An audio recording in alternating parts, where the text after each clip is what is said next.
Okay, so you should all be able to just see the screen. Yes.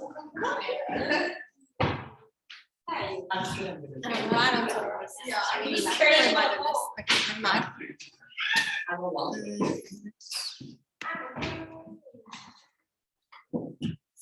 I'm really terrible with names. That's why yesterday I couldn't bother. Sorry. So maybe you just want to tell me your names and I'll try to remember. Lena.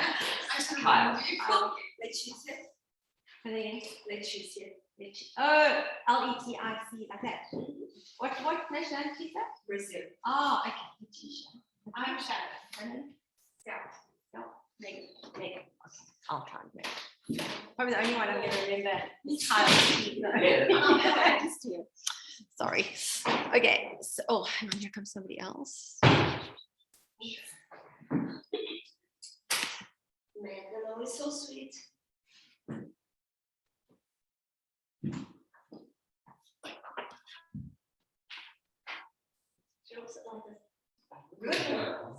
Like being at school. Are you okay then, Megan? You don't want to lean against the wall or something? Are you okay?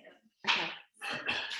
Okay, guys, so welcome in. Today's module, as you probably all know, is Hot 26, aka Bikram, or should I say Bikram, aka Hot 26.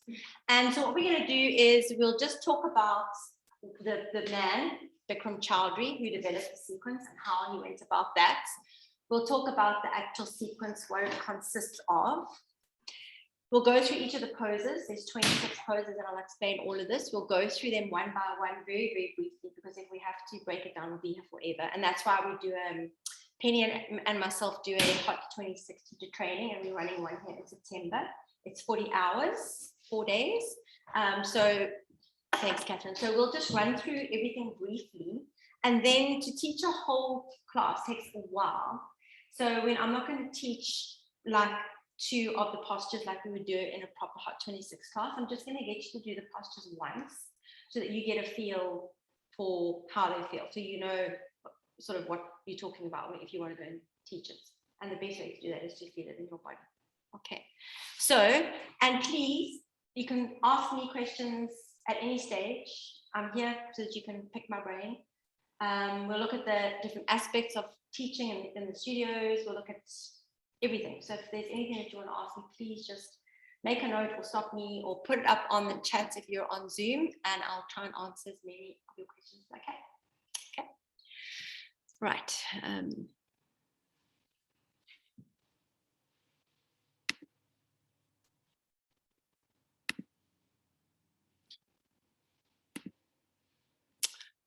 Okay, you just have to bear with me because I'm not very technologically brilliant.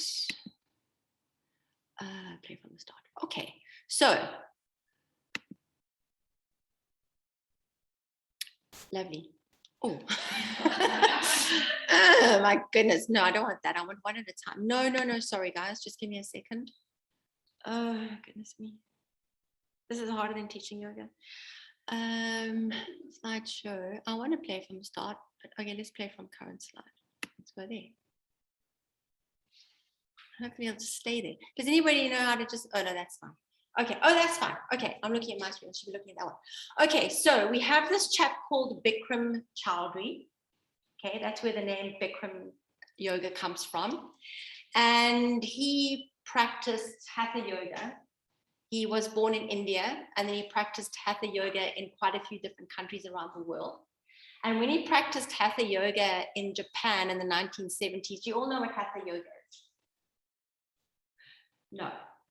Okay. So Hatha yoga is not like. Sorry, babe. Sorry, babe. It's looking all split and distorted on my screen. I'm just checking if it's the same for all the online people or if it's just me. Oh, okay. You should just. Can you not see the first slide?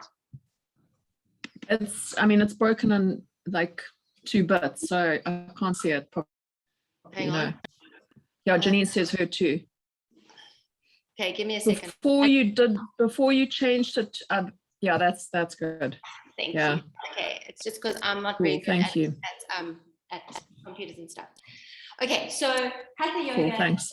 Pleasure. Hatha yoga is not like we did yesterday. What we did yesterday is vinyasa flow yoga, where we flow from one pose to the other. Hatha yoga is static poses. So you'll stand in mountain pose or Tadasana, and then you'll step into warrior two. You'll come back to mountain pose. You'll step into warrior two on the other side. And so the poses are static. There's no flow. Okay, so that's the difference between Hatha. And Hatha was the original kind of yoga that developed right at the beginning, before even Ashtanga yoga, because Ashtanga was more of a bit of a flow. Okay, so he practiced Hatha yoga classes, and he noticed that the Japanese students would practice a class and then they'd go and sit in the sauna, like they wanted to sweat the toxins out. So he decided, okay, he was trained by another guru, another yogi, and it's actually that person that developed the Hatha postures. And it's Bikram Chowdhury that took those postures and put them together into Bikram, which is a 26 sequence practice. It's the same 26 postures every single time, wherever you go in the whole entire world, the class is the same every single time. Okay, so he decided, okay, he wanted to see if he could marry the yoga and the heat together. So he started experimenting when he started teaching by putting heaters in the studios to heat up the studio. And from there, obviously the feedback was good and everybody was enjoying it, because with heated yoga, you feel like you're sweating out more, you feel like you're working a bit harder, and it just added another element that made it a little bit more challenging. Okay, so he developed this 26 posture sequence, and that is the sequence that's still going today. Did any of you watch that documentary on Bikram? Any of you guys? Yes.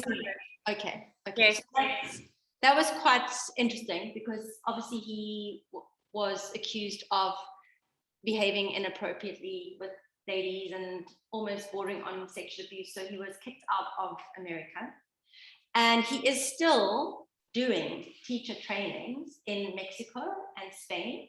I think he did one a couple of months ago. And his teacher trainings were jam-packed when he was running them in America in the early 1970s, 1980s, 1990s. They would hire a whole hotel for his teacher trainings, and he used to have like 200 people in one go. And they would stay there for a week, and they would eat, sleep, drink, breathe Bikram Hot 26 yoga. Okay, and he would give them a Bikram certification, and he would say, right, if I think you're good enough, you can go and open a studio using my name, Bikram. Okay, you can teach the Bikram sequence. So he actually tried to patent his sequence. He actually went to court, because if he patented his sequence, you would not be able to be trained by anybody else, number one, and you would not have permission to open a studio unless he said so. Okay, so he took his sequence to court and he said, right, I've developed this sequence of Hot 26 postures. It's unique. There's nothing else like it in the world. So I wanted it to be patented. So it's almost like franchise fees that you would have to pay him to be able to have permission to teach his sequence. And luckily, the court threw it out, thank goodness. And they said, because this is not, they're yoga poses. They're not something that nobody has ever done before. He changed them slightly, and I'll discuss this when we go through the sequence. He changed the postures slightly to try and make them a little bit different. But in essence, they're very similar to other postures that you do in the studio anyway. So luckily they threw that out, and that is why you do not have to go and be trained by Bikram himself to teach Bikram. You can do, I learned to teach Bikram at Yo Yoga, where I did my first teacher training course. And as I said, Penny and I offer a Bikram training course to yoga teachers. So once you've done a teacher training, you can come and do that as an add-on, and then you are qualified. You can go and teach Hot 26 at studios. Okay, so luckily he didn't manage to patent, and he made a fortune of money. I think he had something like 52 luxury cars or something. It was just ridiculous. And the bills that he ran up at the hotels were $150,000, and it's just ludicrous. He made so much money from his teacher trainings. He really did. So he wasn't a very great person with a lot of integrity. And so if you watch that documentary, you would have assumed, and it's correct to assume, that once that documentary had aired, there were a lot of people, or most people would have gone, hell no, I'm never practicing Bikram again. Okay, that did not happen. I can tell you that the numbers of people in our classes after that documentary did not drop off significantly. I can think of maybe 2 students out of 50 that said they weren't coming back. Okay, which is great, because my advice to you is take the person out of the equation. The sequence, Hot 26 sequence, is fantastic. It's intelligent. The postures follow one after the other. It makes sense in your body, and that's something you guys will be learning when you're teaching yoga. Your postures have to make sense. You can't arrive and start and tell everybody to get into splits. You know what I'm saying? So the sequence makes sense. It's awesome for people who can't be in downward facing dog or on their hands in plank or 3-legged dog, who have injuries with wrists, elbows, shoulders, because there's not one single downward facing dog. There's not one single chaturanga. There's not one single high plank. It's completely different. Okay. It's based more on hatha, so we don't flow. It's static poses. We talk you into a pose on the right hand side first, get you out. You do the same thing on the left hand side, and we move from pose to pose like that. So there's no flow. It's not, there's no chaturangas in between. We don't do those vinyasas in Hot 26. Okay, so for people who are battling being on their hands and still want to do some form of yoga, this is great. Really is. For beginners, it's also nice. I know the heat is intense. The classes are 40 degrees heat and 60% humidity. It is hot. You want to come in wearing the least amount of clothing that you possibly can, because you are going to sweat. It's very hot. Okay, and that is standard. Wherever you go, you will have Hot 26 at 40 degrees and 60% humidity. That is it. If that is not happening, you're not doing Hot 26. Okay, so I've lost my train of thought. Anyway, so the number of students that dropped off after that documentary was minimal, and I'm so happy about that, because really the sequence is amazing. If you haven't done it, it might be a good idea to go and practice at least one.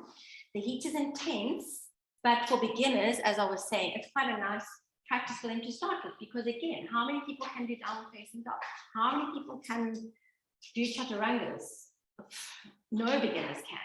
So I started off when I got back into yoga doing Bikram for a long time, and then I went and did Ashtanga, which is completely different and much more strength building for arms and shoulders and all that kind of thing. So for beginners, I often say to beginners, come to Hot 26. And if they manage the heat, they manage it. If they don't, they sit down and take child's pose, whatever.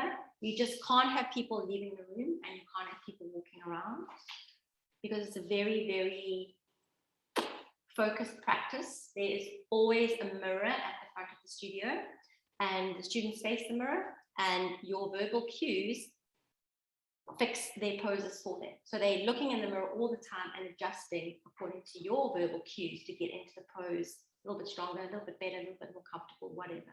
Okay. The teacher does not demo at all. There's absolutely no ways I can talk through a Hot 26 class and demo and do the music and watch the heat. Just talking and doing the practice in 40 degrees heat, I'll be dead. So the teachers don't demo.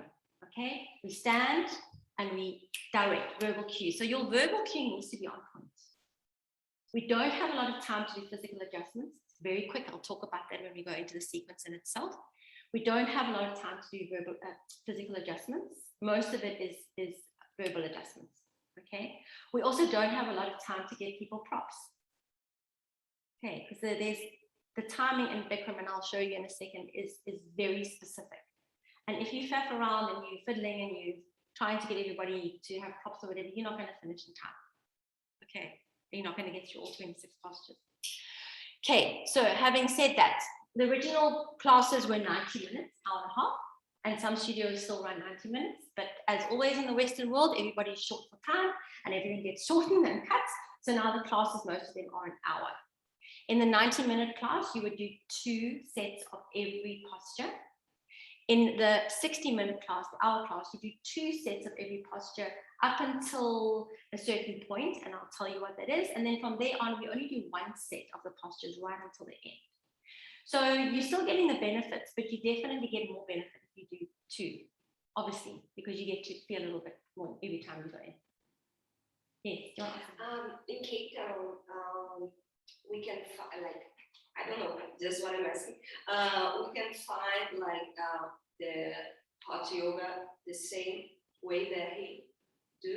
Yes. Because I did once, And now that you're explaining, I have a lot of things that is not the 26 poses. Then if they're calling it, if they say hot yoga, it could be hot vinyasa, it could be anything, okay? If they say hot 26 and they call it that, or they call it Bikram, it has to be this sequence. Otherwise, you can tell them this is not hot 26. Sorry, but it isn't.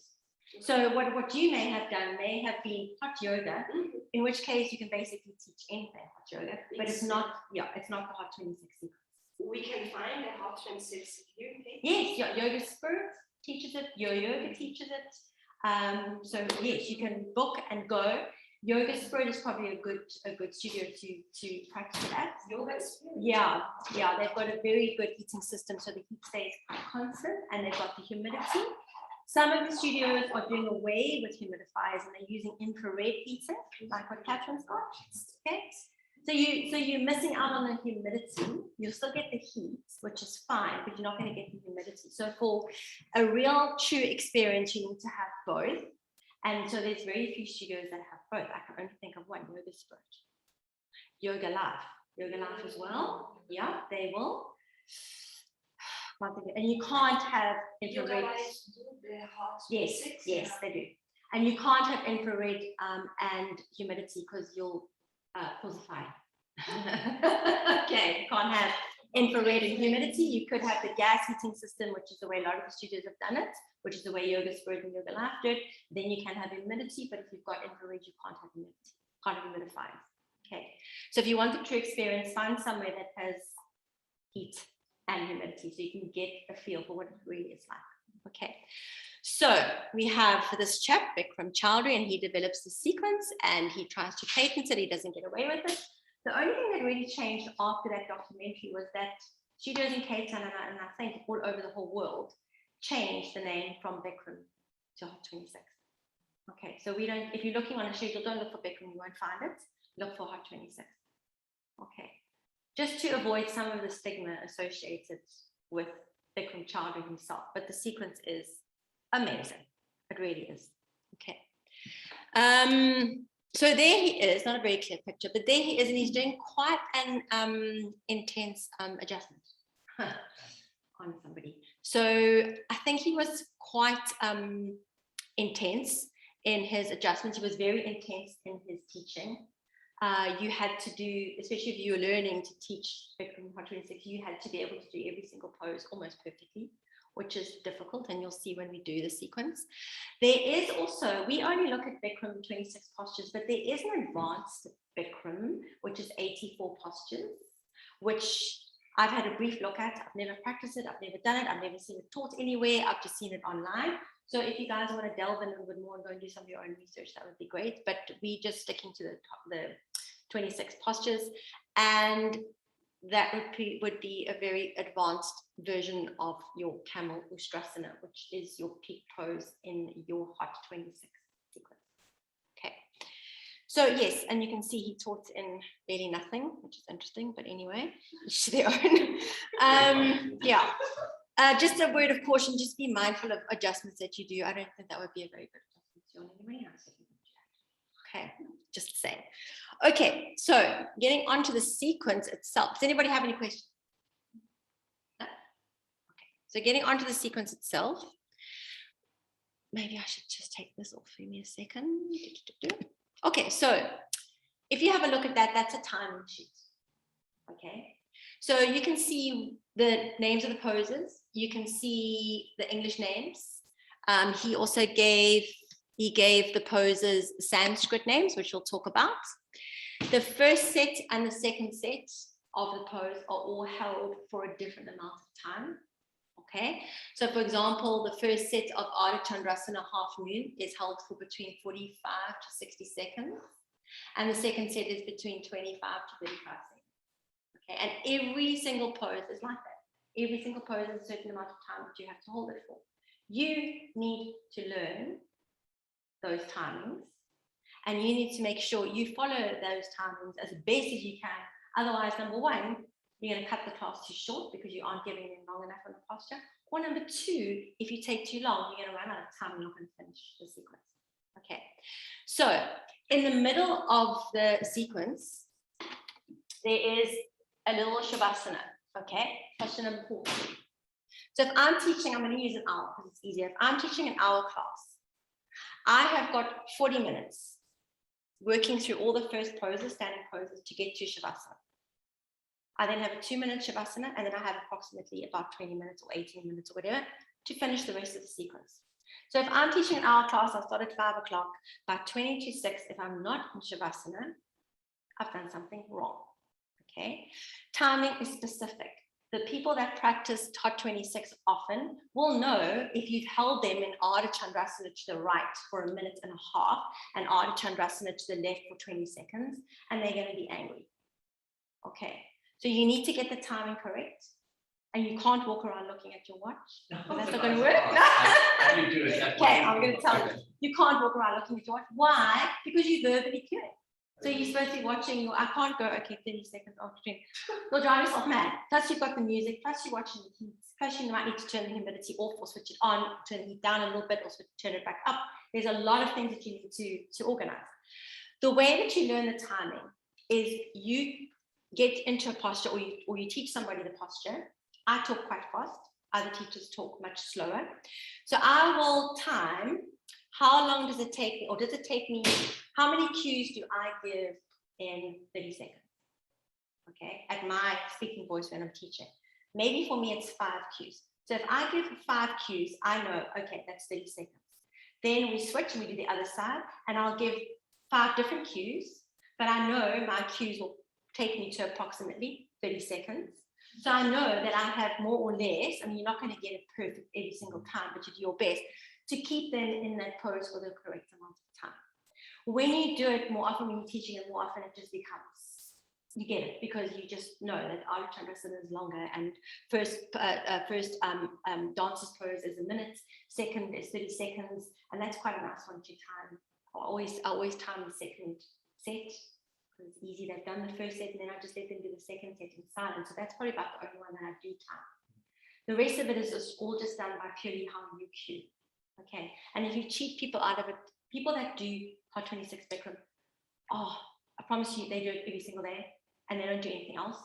And I'm talking about Bikramites, we used to say, okay, those people, they absolutely love it, and they just about know the sequence better than you do. So if you cheat them out of the time, or you finish late, or you don't finish on time, they're not going to be impressed. Okay, so as a teacher, you need to bear that in mind. Okay, I don't want to put you off teaching Hot 26. I'm going to tell you the advantage of teaching Hot 26 is this. Once you know the sequence, once you know the timing, you know the cues, you can teach it anywhere, anytime. I haven't taught Hot 26 for about 2 months because a lot of the studios aren't offering it yet. They haven't got back to after COVID. But I know I can walk in here today and I can teach it because it's in here. If I'm doing a flow, it's different. Every time I teach a flow, every week, it's different. So I'm changing things up all the time. And if my flow isn't quite perfect and somebody says, can you come and teach now? I'm going to go, and I'm going to have to just try and make a quick plan to fix that sequence or get it into some sort of form so I can teach it. Whereas if somebody phones me now and says, can you come and teach Hot 26? I go, absolutely. Arrive, teach it. I know what I'm doing. I've done it 100 times before. It's easy once you know it. You can teach it anywhere. You can go and teach it in a different country, okay? Because it's the same sequence all the time. There is a shortage of Hot 26 teachers, specifically in Cape Town. We are always looking for more Hot 26 teachers. I know, because when you're looking for subs, we can never find anybody. And the problem was that all the studios used to have their Bikram classes at exactly the same time. Tuesday, 6 o'clock, Yoga Live, Hot 20, Yoga Spirit. So if a teacher gets sick and you're looking for another teacher, they go, oh, sorry, I'm already teaching. Oh, sorry, now I'm already teaching. Oh, sorry, I'm already teaching. So you start. So I didn't get my first job teaching Vinyasa. I got my first job teaching Hot 26. Just saying, okay? So if you can teach it and learn how to teach it, it's a nice little thing to have as a little extra feather in your cap, especially if you're looking for teaching jobs. Unless you've got your own studio, in which case it's completely different. But if you walk into a studio and go, oh, I teach flow, I teach Vinyasa, I want a job, they're going to go, yes, but so do 50,000 other people. There are so many Vinyasa teachers out there and not so many Hot 26. Okay, so just keep it in mind. It is a little extra that can almost, I can tell you, almost guarantee getting a job. 3 of the people that we had in our first Hot 26 are now teaching at 3 of the big studios in Cape Town, Hot 26. That's how they got started teaching. They didn't start teaching Vinyasa, Hot 26. Okay, just a little thing to think about. Okay, so you have the timing. I need to make sure that my timing is correct, because otherwise people are going to get annoyed with me. And if you're teaching at big studios, people will tell you. Okay, students are not always friendly and kind, and sometimes they will come out and they will tell you if you did something wrong. Okay, so expect it. It's a very militant practice because, as I said, there's a mirror in the front of the room. There's a lot of balancing. There's a lot of balancing on one leg. I can't have people bending over to pick up towels and doing their hair and drinking water while I've got people who are trying to focus on their balance. So we move as a group. There's one water break, which comes after a little warm-up sequence. One water break. That's the only official water break you get in the whole sequence. Okay. Thereafter, I try to tell people, try not to drink water. You are not going to dehydrate in our class unless you have not had anything to drink the entire day. Trust me. Okay. So one water break, because I can't have people reaching for their water bottles. It's so distracting. So it's a very militant, focused practice. We work together as a group. You move according to the instructions. You don't go off on a tangent and do your own thing. And that does happen in Vinyasa class. You sometimes have people who don't do your sequence at all. They arrive and do something completely different, which is really amusing. But anyway, I often want to say, why are you here? You can just practice your own sequence at home. But Hot 26, you can't have people doing that. Okay. So I normally walk in if I'm teaching at a new studio, introduce myself, and then I say, please make sure you have tissues, you have water, you have blocks if you need, you have straps. You are not going to get off your mat for the next 60 minutes. There's one water break, and the rest of the time, please stay focused, listen to the instructions, and we move as a group. Okay. And not only does the teacher get irritated with people moving around, but so do the students. If the students are trying to focus and concentrate and balance, and there's some idiot that's walking up and down fetching tissues or whatever, and trust me, it happens, they're going to get annoyed as well. Okay, so you need to hold the space in a little bit more of a, I don't want to say strict, but maybe that is the word, in a little bit more of a stricter fashion. Okay, you can't have people just wandering around. Okay, so timing is important. Oopsie. Sorry, let me just go back here. Okay, so there are the 26 poses. And some of the poses consist of more than one. So, it's not on here. Okay, I'll show you the sequence. So Artichondrasana, they've only put one version of the pose. The Artichondrasana consists of 3 separate shapes. You move between the 3, but together it's known as one pose. Okay, and there's a couple of them like that. So this looks quite short because it's not all of the extra little poses added in and on. So this looks quite short, but it's actually not by the time we've added in all the others. Okay. So we start with Pranayama, deep breathing. 2 sets. Here we go, specific. 6 seconds for inhalation, 6 seconds for exhalation. We do 10 rounds for each set. Okay, and I'm counting. I'll show you when I'm teaching. I'm counting. Inhale for 1, 2, 3, 4, 5, 6. Exhale, 6, 5, 4, 3, 2, 1. So it's specific. Everybody moves at the same pace, and you have to set that pace. Okay. So we start with pranayama, deep breathing. It's a good warm up for the shoulders. I'll show you when we do the class what it looks like. Bikram 26, Hot 26 has a breathing pose at the end and a breathing pose at the beginning and a breathing pose at the end. Okay. First one is pranayama, deep breathing. Half moon Artichondrasana consists of 3 parts. Okay, your first one, oh, it's not clear. Anyway, your first one is a side bend. We always do the shape to the right hand side first. We come back up to the middle. We do the same shape to the left hand side. Come back up to center, and then we move on to the next. Okay, so it's always right first and then left. And the cue word to get people in and out of the pose is change. Okay, so I'll get you into a pose. I'll hold you there for 45 seconds or whatever, giving you verbal adjustments, and then I'll say change. And straight away, you know, now you come up and out, and then we'll get set and we'll do it on the other side. And then I say change and you come out. Okay. So you'll hear that. All the teachers, 90% of them say change. Okay. And that is your instruction to come out. So Artichondrasana consists of 3 parts. There's a side bend, there's a back bend, and there's a forward fold. Okay. And they're all taught slightly differently. And I'll show you when we go through the class. Here they are. Half moon consists of side bend, back bend, hands to feet, Padahastasana. So he called this one Artichondrasana, which is fine because we also call it Artichondrasana in Vinyasa classes. That one I don't think he gave a Sanskrit name for. This one he calls Padahastasana. And you'll know Padahastasana in Vinyasa is normally when we piecing about our big toes. We don't do that in this one. So he just gave them slightly different names along the way and changed them slightly. Okay. Awkward squat. And these are all part of your warm-up sequence, consists of 3 parts. First part is sitting like you're sitting into a chair, like Utkatasana, okay? Second part, your heels are lifted and you squatting halfway down. Third part, you squeeze the knees and thighs together and you try and nose slowly until your sitting bones are hovering off your heels. So we do 2 sets of that one. Sorry. 1, 2, 3, 1 set of each. And then we do a second set of each. Okay, and that's the posture done. Okay, so 2 sets of each pose. Okay, so that is one pose in itself. Okay, eagle pose, Goridasana.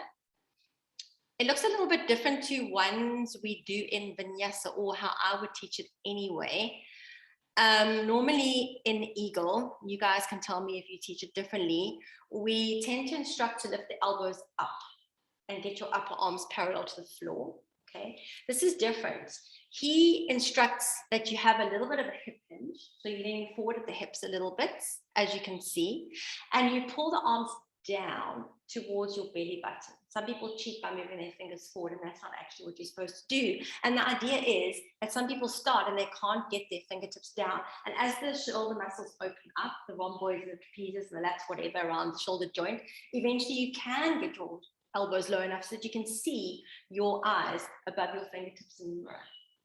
Okay, so it's a lot of compression. You sit as low as you can, you squeeze the legs together, you squeeze the arms together, and then there's a little bit of hip flexion as you lean slightly forward in the hips. That is your eagle pose. Okay, 2 sets, 1 right, 1 left, then again, right, left. Okay, those poses make up your warm-up sequence. So now I would say, end of the warm-up sequence, have a sip of water quickly. I can't have people that drink for half an hour. Okay, my timing, I need to move on. So they have a quick sip of water and then you move on. Okay. I'm probably putting you all off completely. Penny's gonna kill me. Okay, not as bad as it sounds, but really, if you go and practice a class, you'll see what I mean. You really have to focus. Go and do one, you'll see what I mean. It's tough. And balancing on one leg, holding dances on one leg for a minute is tough. And I'm going to really get annoyed if somebody waltzes in front of me when I'm trying to do it. Okay, it's going to break my confidence. You know, if you're looking at something and something moves, you lose your balance. Okay, right. So water break, quick water break. And then you really try and get people to understand that they don't need to reach for that water bottle every 5 seconds. It becomes almost like a crutch. They think they need it, but they actually don't. Oh, I can't do this pose, I'm just going to drink water. You don't need to do that. Okay. Sorry, what do you think about? No, it's just not gonna help drink one. No, and also you're trying to build fire, okay, build heat. You were in heat and the sequence is building fire, and then you're going to go and drink water and you're going to feel bloated, and there's lots of forward folding, and you're just going to feel sick actually. A lot of the sequence is based on spinal flexion and extension. So a lot of forward folding and back bending. And of course, you'll have people that say, oh, that's terrible for your spine, you can't do that. Absolute rubbish. Your spine is meant to move in a variety of ways. There's absolutely nothing wrong with doing a forward fold and a back bend. Okay, if there was a problem, then Hot 26 would be a disaster and wouldn't exist. Okay, it's a very, very nice sequence. Okay, water break, then we move on. Now, here comes our balancing on one leg. First one, he called it Dandayamana Jana Shavasana, standing head to knee. Beginners, start there. Okay, where that lady is for you guys on Zoom, the first one where she's holding underneath her foot, that's where most people will stay. Okay, the next thing to do is to extend the front leg out, and you've got a bind around the ball of your foot. And then the full expression of the pose is to tuck your elbows underneath your calf muscles and see if you can get your forehead to your knee. Very, very tricky to do. Okay. Just a little tip. If I am, okay, wait, I don't think they can see me. Can you guys see me on Zoom or not?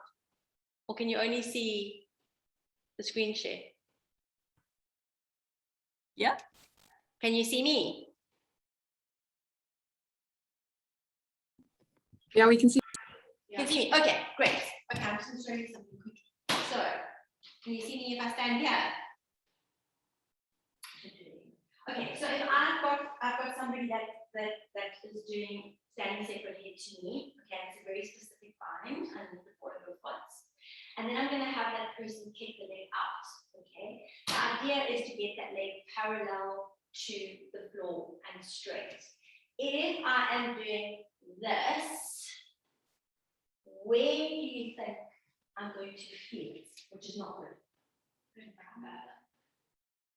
Yes, go back.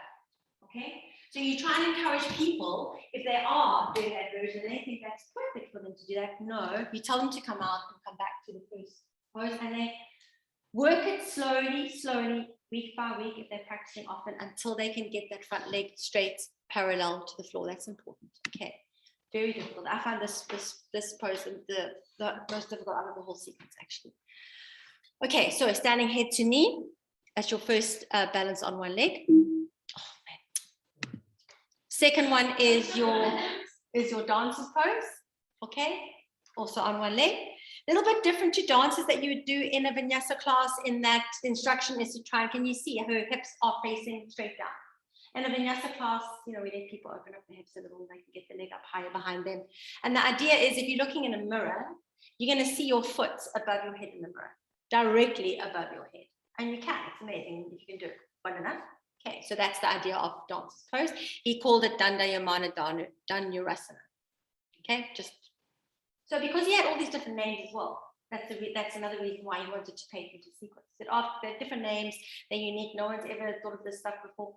Nonsense. Okay, so just by changing a little bit, changing instructions, he thought he could get away with actually painting into the sequence. Okay. Standing balancing stick is like your warrior 3, except you have a Bikram bind, a hot 26 bind, which is your Kali Mudra from Vinyasa. So it's an interlace of the hands, the fingertips are released and the thumbs are crossed. Idea is obviously to get yourself in a straight line. You look like a capital T on the side. Okay. Then we move into standing separate leg stretching. This is basically your Paschimottanasana, your wide-legged forward fold, except the instruction is you don't hang your head. You lift your chin up. So you're not trying to get the top of your head to the floor. You're trying to get your chin to the floor. Okay. That's the way he just changed it slightly. And I think the reason that he thought was probably maybe it gives you a bit of a longer spine. I don't really know, but that was, and your grip is behind your heels, if you can. So he just changed things up slightly, not actually sure why. I don't even know if it makes that much difference. Doesn't really make that. I don't know, you must try it. I actually like doing it with the chin lifted. It sort of gives me a more of feeling of, I know where I'm going. I'm like, I don't know how to explain it, but I know that I'm heading towards the floor, but it's not this way. It just feels, maybe it just feels safer. Maybe that's the word. Because it's like I can see where I'm going. And I'm not trying to pull myself between my thighs. I'm trying to get my chin to touch the floor. So that's the subtle difference. In Paschimottanasana, I'm not Paschimottanasana, wide-legged forward fold, Prasarita, you often are trying to pull your chest between your thighs. So this time you're not really, you're trying to get a long spine and you're trying to get your chin to touch the floor. So that's the difference. Okay. What is that? What is that pose in a vinyasa class? extended side angle. Okay, so he didn't call it extended side angle, he calls it Trikonasana, and the only difference really is that your top arm is reaching up towards the ceiling. Okay, really strong pose, your bottom fingers don't touch the floor. Advanced yogis will almost fit them just above their big toe. Beginners, you just tell them to put their hand almost in line with their knee, but the bottom hand does not touch the floor. That's the side difference to extended side angle, where your hand does touch the floor and your top arm is reaching up. So you're actually sort of pulling yourself in two different directions through the shoulders and the upper chest. Okay. Standing head to knee. Okay, this is an interesting shape because most people, the idea is you have to get your forehead to your knee. Most people will have to bend the front knee because they haven't got the capacity in their hamstrings to do it with straight legs. So most people in your class, especially beginners, will have the front knee bent, and that's absolutely fine. Okay, if you do not get your forehead to touch the knee, you are not doing the pose. Okay, basically. So the teacher will tell you, get your forehead to touch your knee. Get your forehead to touch your knee. People don't listen. Get your forehead to touch your knee. That is the Hot 26 pose. Okay, if you don't do that, you're not doing it. So it's quite specific. Okay. No, squared hips, good question. Squared hips, a lot of rounding through the upper back, a lot of thoracic flexion. You actually sort of tuck your chin and down yourself. So you really round it through the upper back and then forehead to knee. A lot of abdominal work as well, because you're actually pulling the tummy in and up, so you can get your forehead to your knee. Otherwise, it's going to hang down high your shin. And you're trying to get it up as high as you can. Okay. Tadasana is not what we call tree pose, but he called tree pose Tadasana. The difference between tree, what you would do, and this one is, can you tell me what's the difference between normal tree and this tree? You can see. Yes. Yes. So your top foot is in half lotus. Most people will hold that foot with their left hand in this case and bring their right hand to your chest. It's very difficult to do it not holding the foot because you're wet, you're slippery, and sometimes your clothes are slippery and the foot slips. So if you're holding the foot, that's fine. If people are struggling, because the idea is not to be all rounded, then you can tell them, just take traditional tree. So if I see Kyle, I'll say, Kyle, that's not working so well for your spine, rather just do traditional tree. Okay, because you want the spine, you want to still stand up straight. I always like to think in everything I teach, or just about everything in yoga, spine first, everything else second. Okay, so don't compromise anything in your spine, especially in something like this pose. So the foot is in half lotus. Okay, then we move on to something, and not everybody does this one, is toe stand. So you move from your tree to toe stand, and you call this one Goridasana.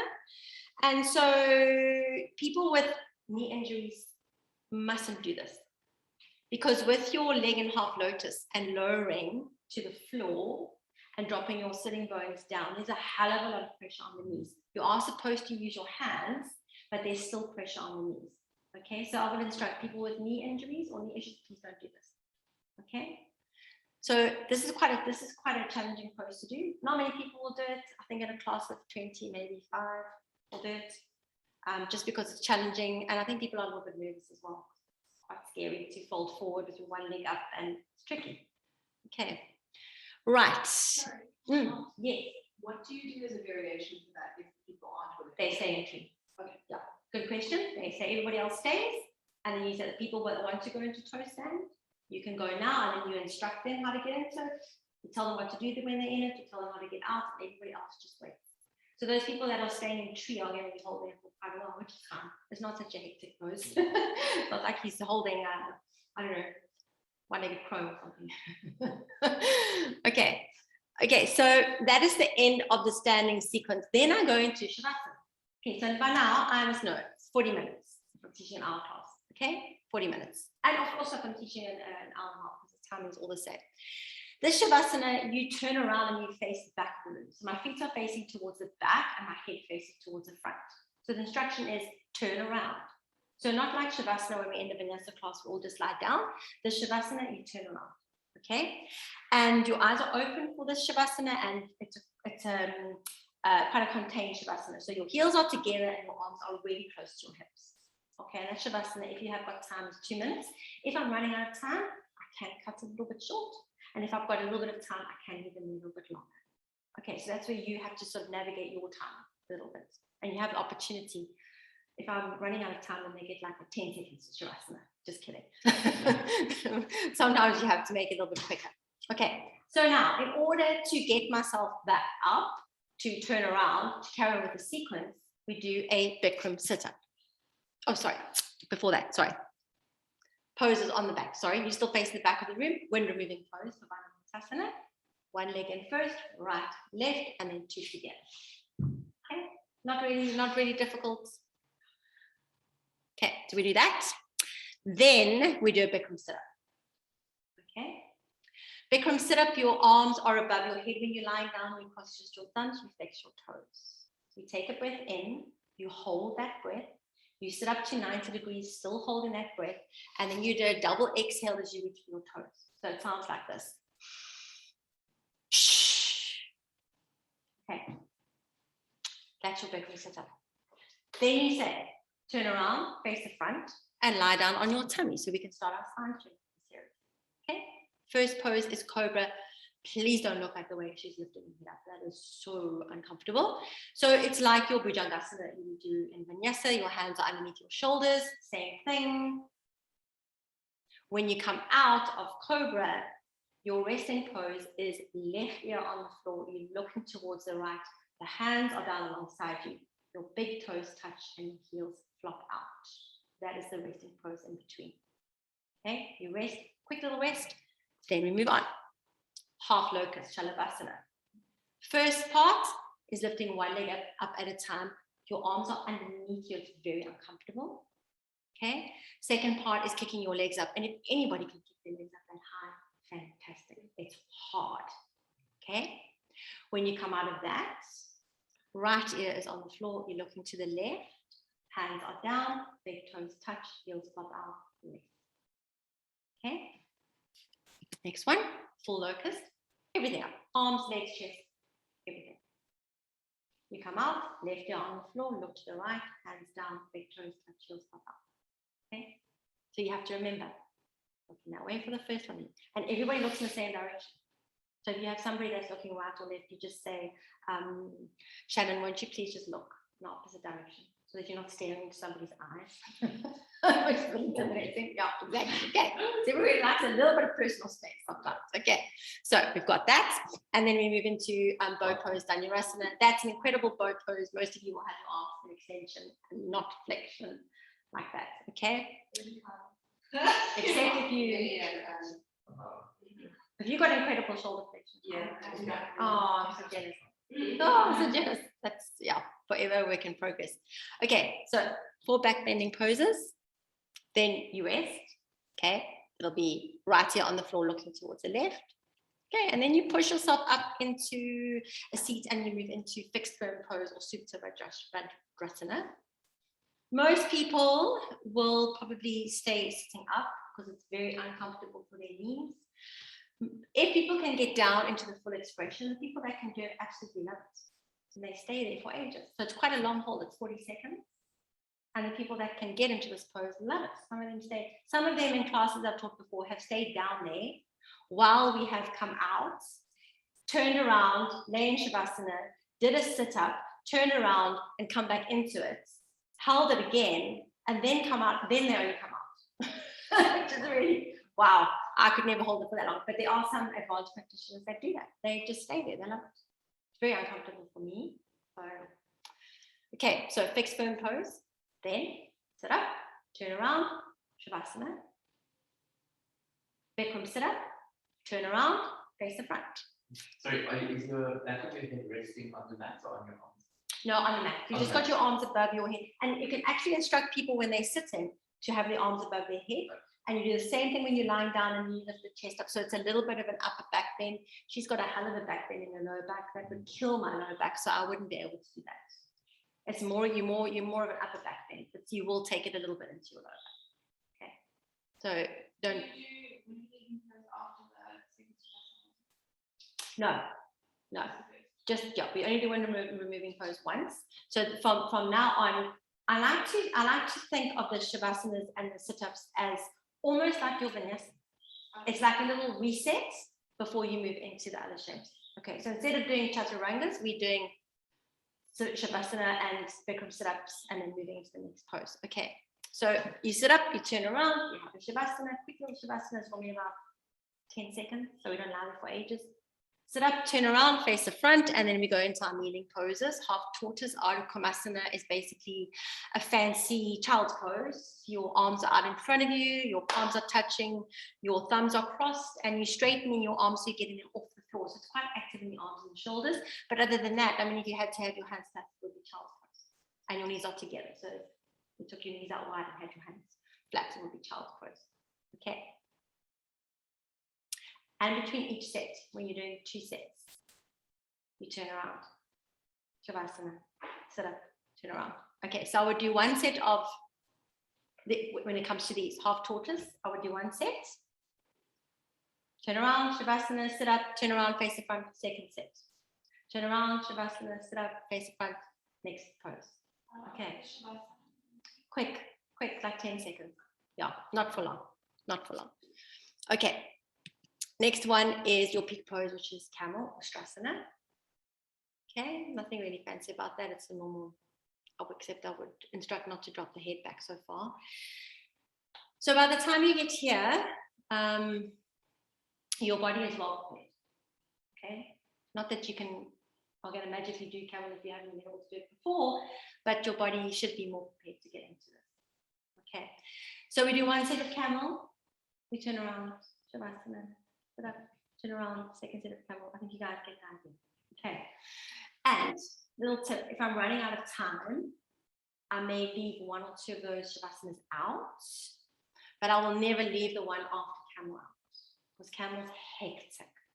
It's a strong back bend, it spikes your heart rate, speeds up your breathing, and people need a Shavasana afterwards. So I might, if I'm running short of time, between Artichondrasana, no. Yes, I might bring them up from this, and then I might say we're going straight into half tortoise. Okay, but I try and fit in all the Shavasanas, obviously, because that's the sequence. But if I'm running out of time, I do shortcuts if necessary. Okay, but you shouldn't. If your timing is on point, you shouldn't run out of time. Okay, so we have camel, and then after your Shavasana and your Bikram sit-up, we have Sasangasana rabbit pose. Have any of you ever practiced rabbit pose? Okay, it's quite nice actually, if you can get it correct. So there there's a good example of spinal extension, back bend, spinal flexion, really strong forward fold, rounding. Okay, so he's moving between the 2 quite often. Okay. Then we have seated head to knee, Jhana Shasana. Your forehead must touch your knee. So a lot of people will have that extended leg bent, unless they've got really open hamstrings. If your forehead does not touch the knee, you're not doing pose. So your instructions are very specific. Get your forehead to touch your knee. And you tell them until they do it, because people don't listen. They don't. I promise you can talk to your bird in the face, you just look at people that don't listen. And then you just give up and move on. But that's the instruction. Okay. So we do right, left. If we're doing 2 sets, turn around, Shavasana, sit up, second set. Okay. Then Paschimottanasana is peace finger bind around your big toes, and you are looking forward, so it's not tucking your chin. And basically, it's your stretching pose or forward fold that you would do, slightly different in the vinyasa class. Okay. We only do 1 set of the seated spinal twist at the end, Matsyendrasana. Okay, Ardha Matsyendrasana. And then we end off with Kapalabhati breathing or breath of fire. Have you guys done that? Practice it all. Okay, so that's our final sequence, is your breathing posture. So we start off with 1, we end off with 1. Then after this, it's your Shavasana, and guess what? They turn around, and then Shavasana is head facing the front and then feet facing the back. Okay, and then it's like any other Shavasana. Arms and legs are wide, eyes closed. That's the end of the practice. Okay, and that is it. Okay, let's just stop this now.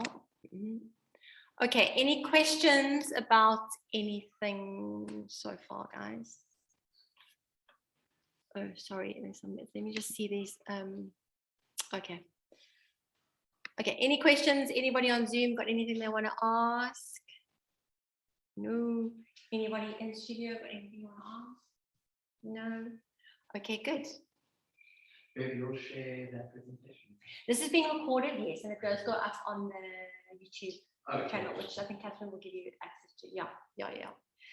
Okay, so what we're going to do now is we'll just do one set of each pose, and it does take a little bit longer because I like to maybe explain along the way and demonstrate if I have to. So we'll just do one set. So you guys are just going to have a little taster and then go and do the proper thing when you have a chance. Okay. So when you're ready, you can just make your way onto your mat. Yes, go and have a 5-minute break. Good idea. Have some water, go to the toilet, do whatever you need. Oh, I'm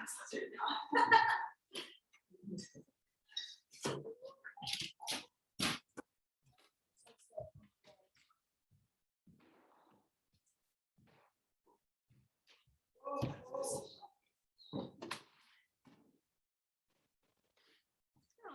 happy. I'm so happy. Let's just stay there. Did you get up and do handstands today? Yes. Oh, good. But I didn't hold it. That's okay. As long as you can get the feeling, start with the feeling and then it looks good. Yeah. I can get into it. I just don't hold. That's okay. It took me a year before I could even get up. So, I'm trying to hold like a pipe. yes, that's the key. I'm sure it makes me sound before. Oh, yeah, I think I have as well. Anyway, the joys of teaching. Yeah, it's fun. So are we just doing the poses now just to get feel them, or we don't actually do? No, I'm gonna do one of each step. I'm gonna instruct like I instruct in the class, so you can get the dialogue, you get the feel for it, and you can just get a little bit of a taste to see what the sequence feels like. And I know some people who love the sequence so much that they practice it as their home practice. I can't imagine all the dancing for those 4 minutes. Hard. Yeah, I've done all the first ones. It's so relaxing. I find it really relaxing. It is It's amazing how you have to focus. You have to like you don't think about exactly. No, you are so present. For me, it's probably the one style of yoga that actually forces you to be the most present. You have to. You have to be. Because I was like, I never tried it. I don't know why. Because my friend was like, oh, I don't like it. And I'm like, home for this for long. I was like, okay, well, I'm not going to try it then. And then I was like, try doing yoga and then go try it. And then I think I enjoyed it if like a hard day or a rough day. I'll go there. yeah. Because I feel like And a lot of people like the same sequence all the time because you can see how your body's progressing. Yeah, that's true. And then you can, so if it's not hard 26, can a normal yoga teacher just teach vinyasa in a really hot room? That's how Yeah, that's what we do. We teach power yoga. Yes, you can. Yeah, we do that at studios, 37 foods. We teach vinyasa. Yeah. So yes, you can do that. So yeah, you guys must go and if you haven't done it. And then he just adds another element that makes you focus even more. I know it sounds weird, but that's exactly what it does. Don't focus on the sweat. Exactly. I love sweating. In actual fact, I don't even think about the water. You might think, oh my gosh, one water break, I don't even think about it. It's like, oh, I managed to get through that without drinking water. I don't take any water in here. That's so true. So no, you don't. You don't. Even in power yoga, like depends what they do. Yes. Sometimes they do cardio or whatever. Yeah. Like I never actually drink water. No, I don't either. I never take water. You know, I just think if you've had enough during the day and you're going to replenish afterwards, you should be fine. And if you're having water, you should have electrolytes to build it. You sweat out so much stuff. So. No, I do yoga at the yoga mat. I just moved in yoga. Oh yes. So Is that you when know? they moved in, I just said like for yoga, I'm going to yoga course. Oh, awesome. So you practice there. That's great. Is the studio nice? I haven't been there. It is really nice. Oh, It's so nice to walk in. Oh, you are so lucky. lucky. You are so lucky. Oh my word. That is so. And even like the sculpt classes are hard. Yes. But they're like fun. It's like heated. Like, With weights. What? No, self-learning is with weights. An hour and we're like, you know, hard to get it's like, Yes, self-learning is really hard. Very hard.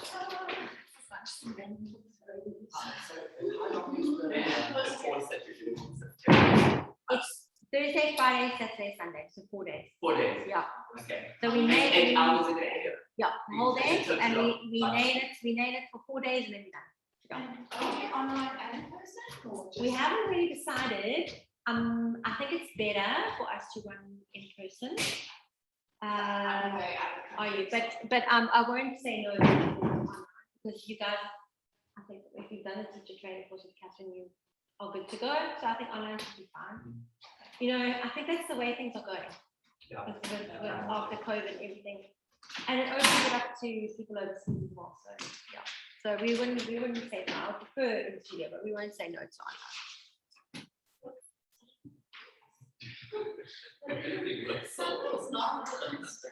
The only disadvantage is when you get here, there's no room.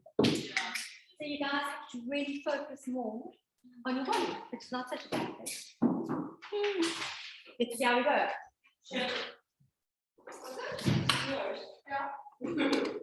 Those are the future.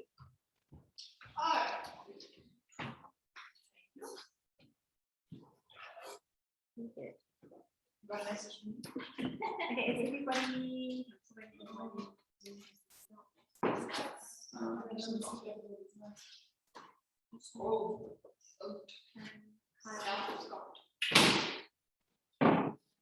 Nina, Shannon, Letitia, Carla. Okay. And then.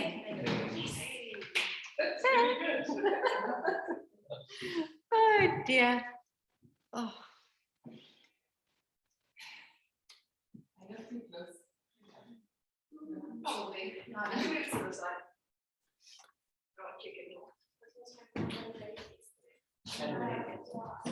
Okay,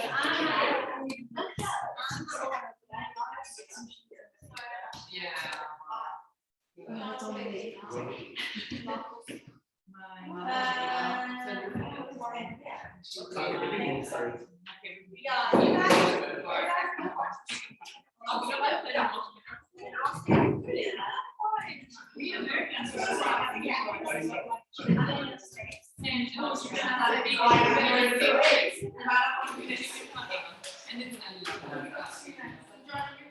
can you guys see otherwise you can watch me, if you face it that way, you can watch the screen. Oh, we find it. Yeah. Okay, is everybody good to go on the Zoom? Who's that? That's not there. Nolwazi is there. Cecile, I can't see. Melinda's there. I should appreciate if you just. Adele.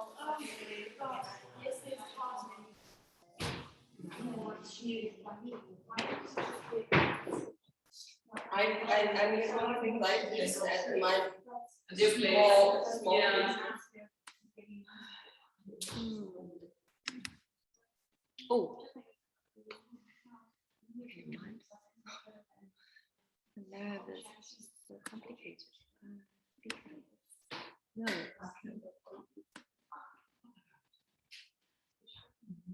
Yeah, I'm gonna have to leave it like that. Okay, ready. 126. Here we go.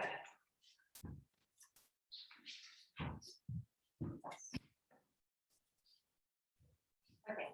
So come to stand at the front of your mat. Bring your big toes to touch and your heels to touch as well. And then relax your arms down by your side.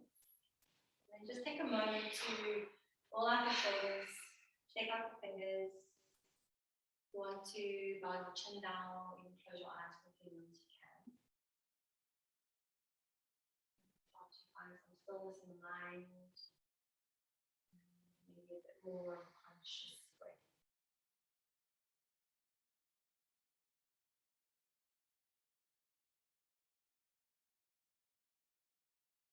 Okay, eyes open. Our first pose is pranayama breathing. We'll demonstrate it first, then we'll do it together. So watch first. Interlace all 10 fingers. Don't move yet. Watch first. Place the first two knuckles underneath your chin. Bring your elbows closer together, but don't stick your bum out and arch your back. Keep your spine straight and hold the tummy in.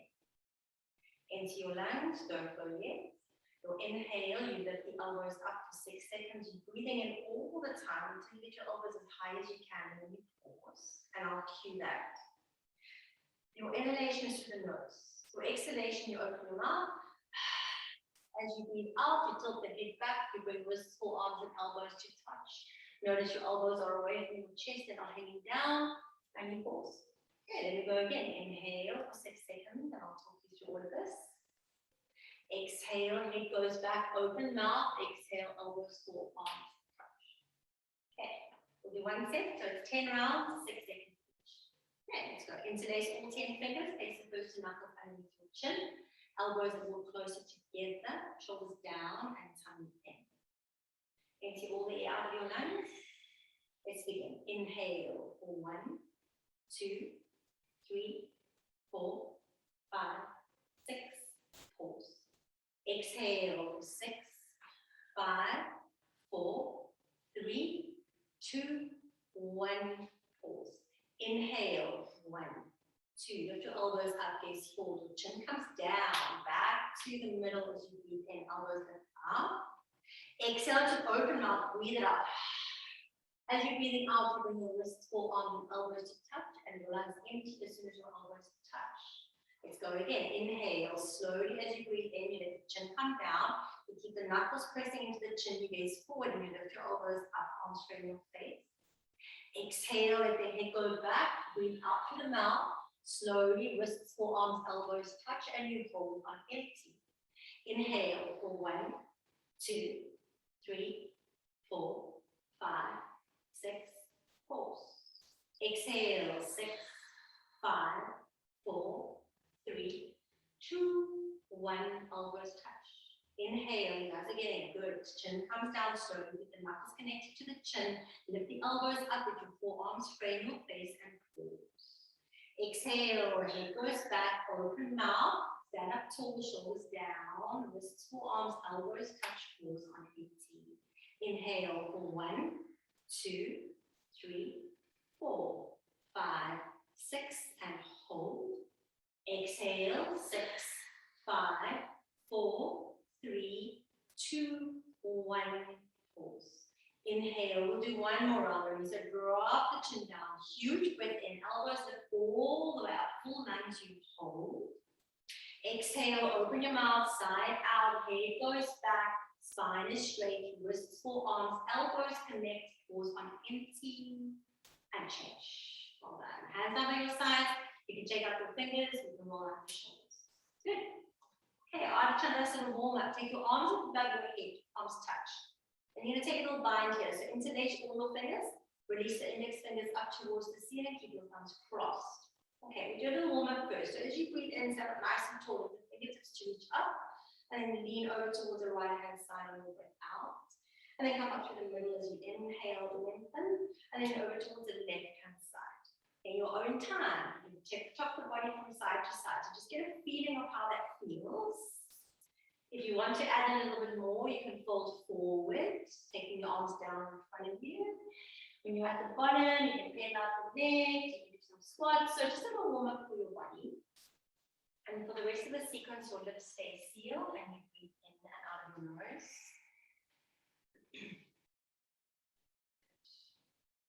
Okay, let's meet at the top. Arms up, find that bind. Once you have that bind, pull your tummy in, tuck your tailbone a little, and then see if you can wiggle your arms behind your ears. Good. Okay, ready? Take a big breath and stretch our fingertips, try and touch the ceiling. As you exhale, side bend to the right, and now you're going to hold and breathe and listen. Good. So keep the palms of your hands firmly together. Try and lock the elbows.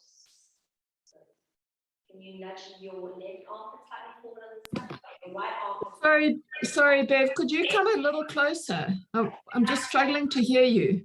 Okay, come out, we'll do that again. Sorry. Sorry, okay, I'm I'm struggling to follow the class. That's Thanks. fine. I'm not going to demo. I'm just going to sit and talk. Okay, might be waiting the class. Ready? Arms up above your head, find your bind, palms of your hands connected, index fingers released, and thumbs stay crossed. Try to wiggle your arms slightly behind your ears. Good. Take an inhale breath to stretch and reach up. And then exhale, side bend to your right. And now you're going to hold and you're going to breathe. So palms of your hands press firmly together. Try and lock the elbows and try and keep your shoulders moving back slightly behind your ears. Good. On this side, can you nudge your right armpit slightly forward and nudge your left hip slightly forward so that your armpits and your hips square off towards the front of the room. Lift your chin up a little, make a little bit of space between your chin and your chest. Good, you're still holding. Can you bump your hips over towards the left more? So lean them outside your left leg, yes. And then reach more with your right fingers. You've got it. Tummy in, tailbone tucked, soften your face, hold and breathe. For 5, 4, 3, 2, and change. Well done, come up through the middle. Take a big breath in, stretch up, fingertips reach up high. Exhale, side bend to your left. So side bend straight over. So if I look at you from the side, it's almost like I can fit you between 2 panes of glass. Okay, strong arms, lock the elbows, palms of the hands press firmly together. Nice adjustments, guys. Nudge your left armpit slightly forward on this side, nudge your right hip slightly forward. And then bump your hips over towards the right. So the more you bump the hips to the right, yes, the more you can stretch into the right side body. So create that Artichondrasana, that half moon shape. Good. Ground down firmly through both of your feet. Use your quads to pull the kneecaps up so your legs are strong and active. And pull your tummy in, tuck your tailbone under. Can you find your edge? Can you reach over a little bit more and hold and breathe for 5, 4, 3, 2, 1, and change. Keep your arms as they are. As you inhale, reach up again like you're trying to touch the ceiling. A little back bend as you exhale. You're going to reach back. Keep your legs straight. Send your hips, tummy, and thighs forward. Good. Reach back as far as you can. Keep your arms in line with your ears, so don't cheat. Good. Lift the chest up as you lean back. Send your hips, tummy, thighs forward. Now lean back, lean back, lean back, lean back as far as you can. Beautiful. And change. Good. Keep your arms where they are. You're going to fold forward, but listen, bend your knees a little and then keep your spine long. So reach the arms forward. Yep. And then with a long spine, you're going to reach all the way down until your fingertips touch the floor. Beautiful. At the bottom, let go of that bind and then pedal out through the legs. Bend your knees one at a time, but do it quite quickly. So the idea here is to loosen up any tension you may feel in your lower back from that back bend. Good. Padahastasana, hands to feet. Take your hands, slide them down the back of your calf muscles, and then take a 10-finger grip underneath your heels from the back. You're standing on all of your fingers, and your fingers face forward. Yes, see if you can get your thumb included underneath your heels as well. So Letitia, your hands are underneath your heels. Good. Your knees are bent a little. Good. Now relax your neck, let your head hang heavy. Take a deep breath in. As you breathe out, pull on your heels and try and straighten your legs, but keep your tummy and chest connected to your thighs. So don't lose that connection. Tummy and chest stay glued to your thighs. Pull on your heels as hard as you can. Lift the hips up as high as you can and working to straighten your legs. Hang your head heavy. Think about chin moving down to shins. Body weight is slightly forward in the big toes. Good. Now, can you tuck your elbows behind your knees? Snuggle your body a little bit closer. Yes. Now, lift your hips up. Try and straighten your legs as much as you can and hold. Nice, you guys.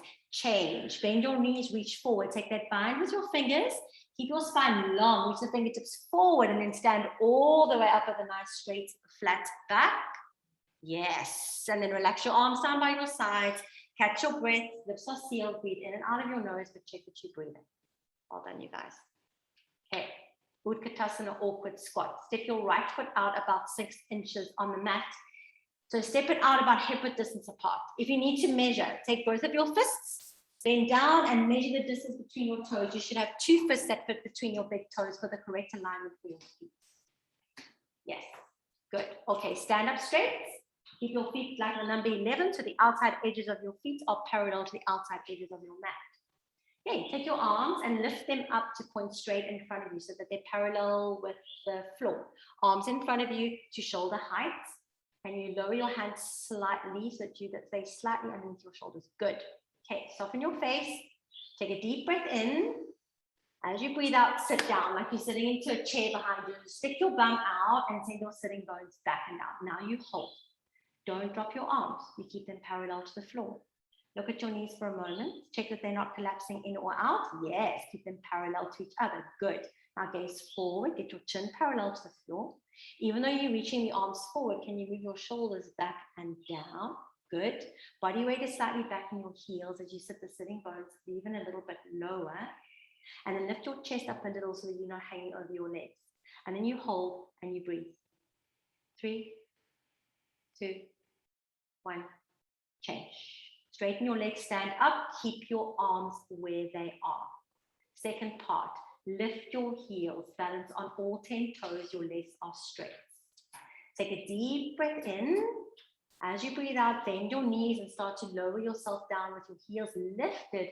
Stop when you're about bar stool height, when your hips are above your knees. Keep your heels lifted, don't drop them, and try and think of a flat spine, like you're sliding down a wall behind you. So don't lean forward, lean back slightly. Yes, good. Knees parallel to each other, arms parallel to the floor. Don't drop them, don't go too low. You're at bar stool height. Come up, Kyle, come up. Yes, hold it, hold it. Lift your heels, right heel up, up, up, left heel up, up, up.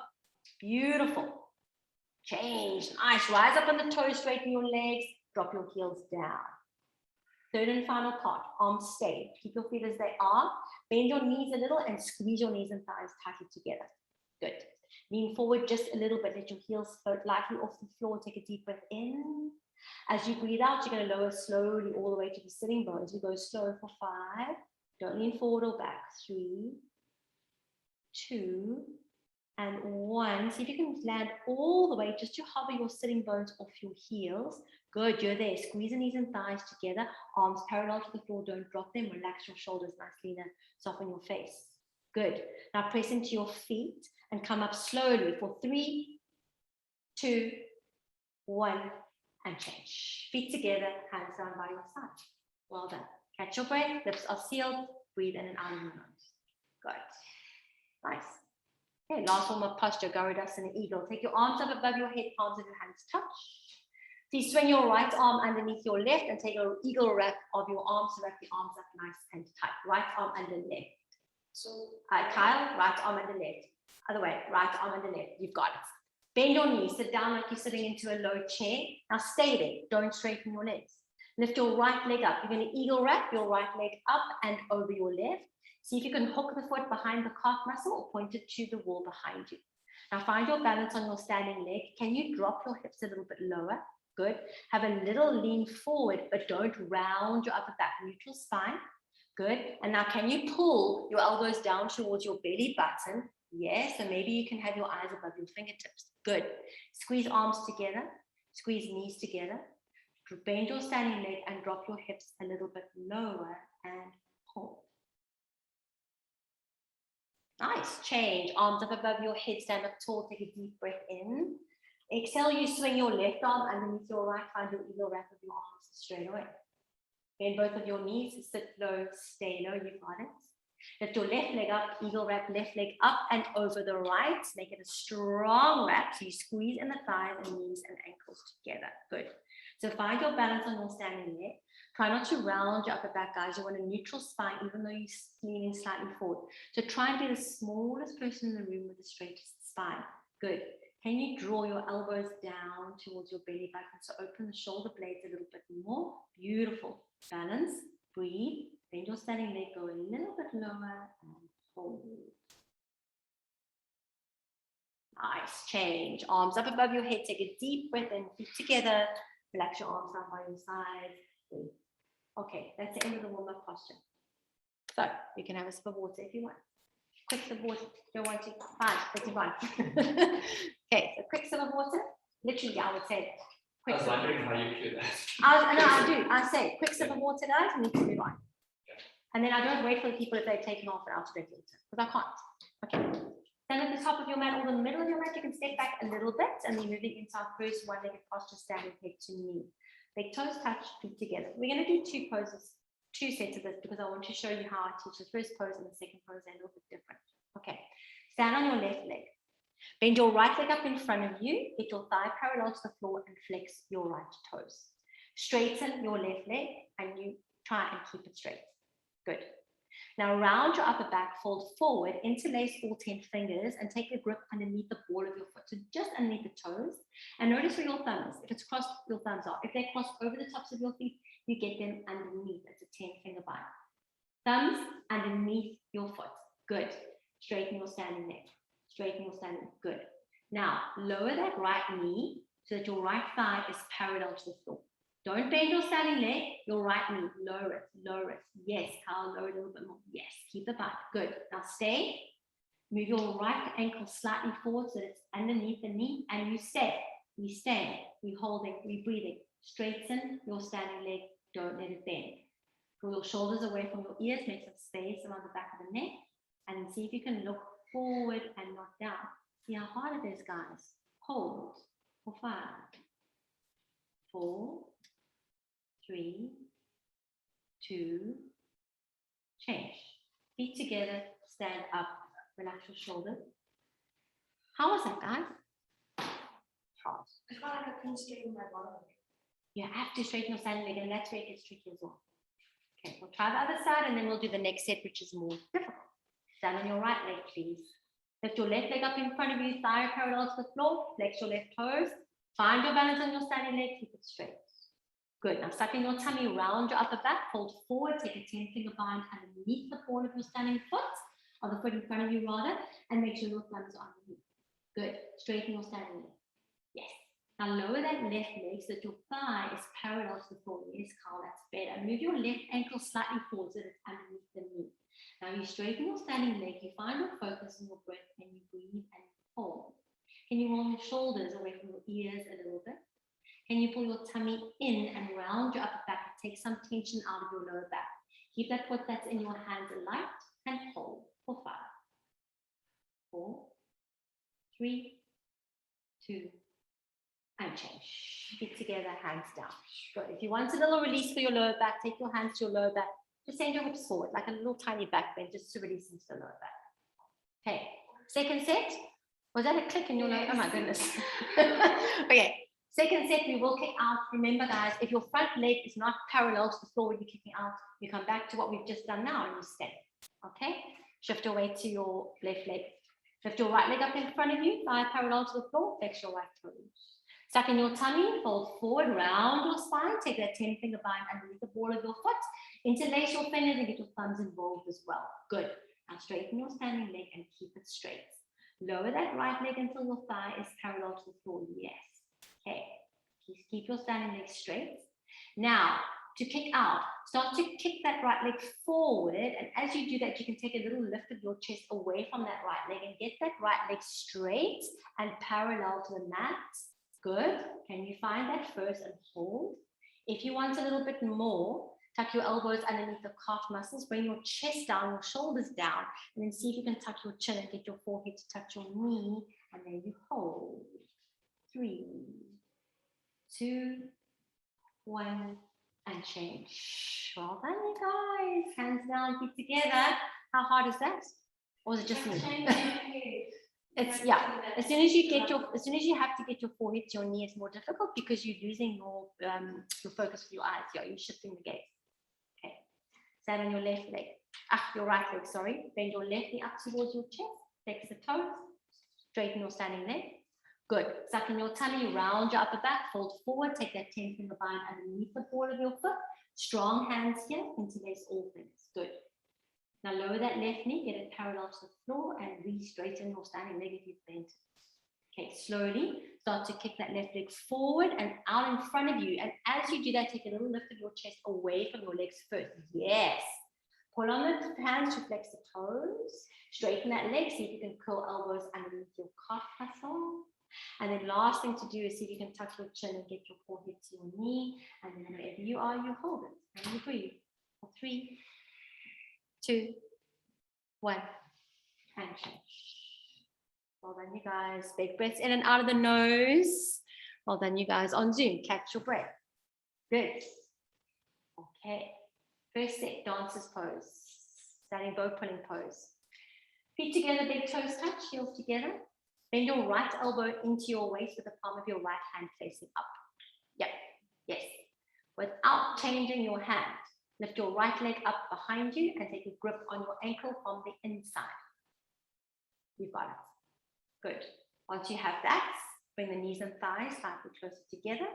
Lift your left arm up, fingers point towards the ceiling, and then get your palm of your hand to face forward. So get your arm in line with your ear, Kyle. Yep, all the way up, and then turn your palm to face forward. Okay, we do it slowly. Listen to the instructions. Take a big breath in to stretch up through that left-hand side, and then just kick on your exhale. Don't lean forward. Kick that back leg away from you.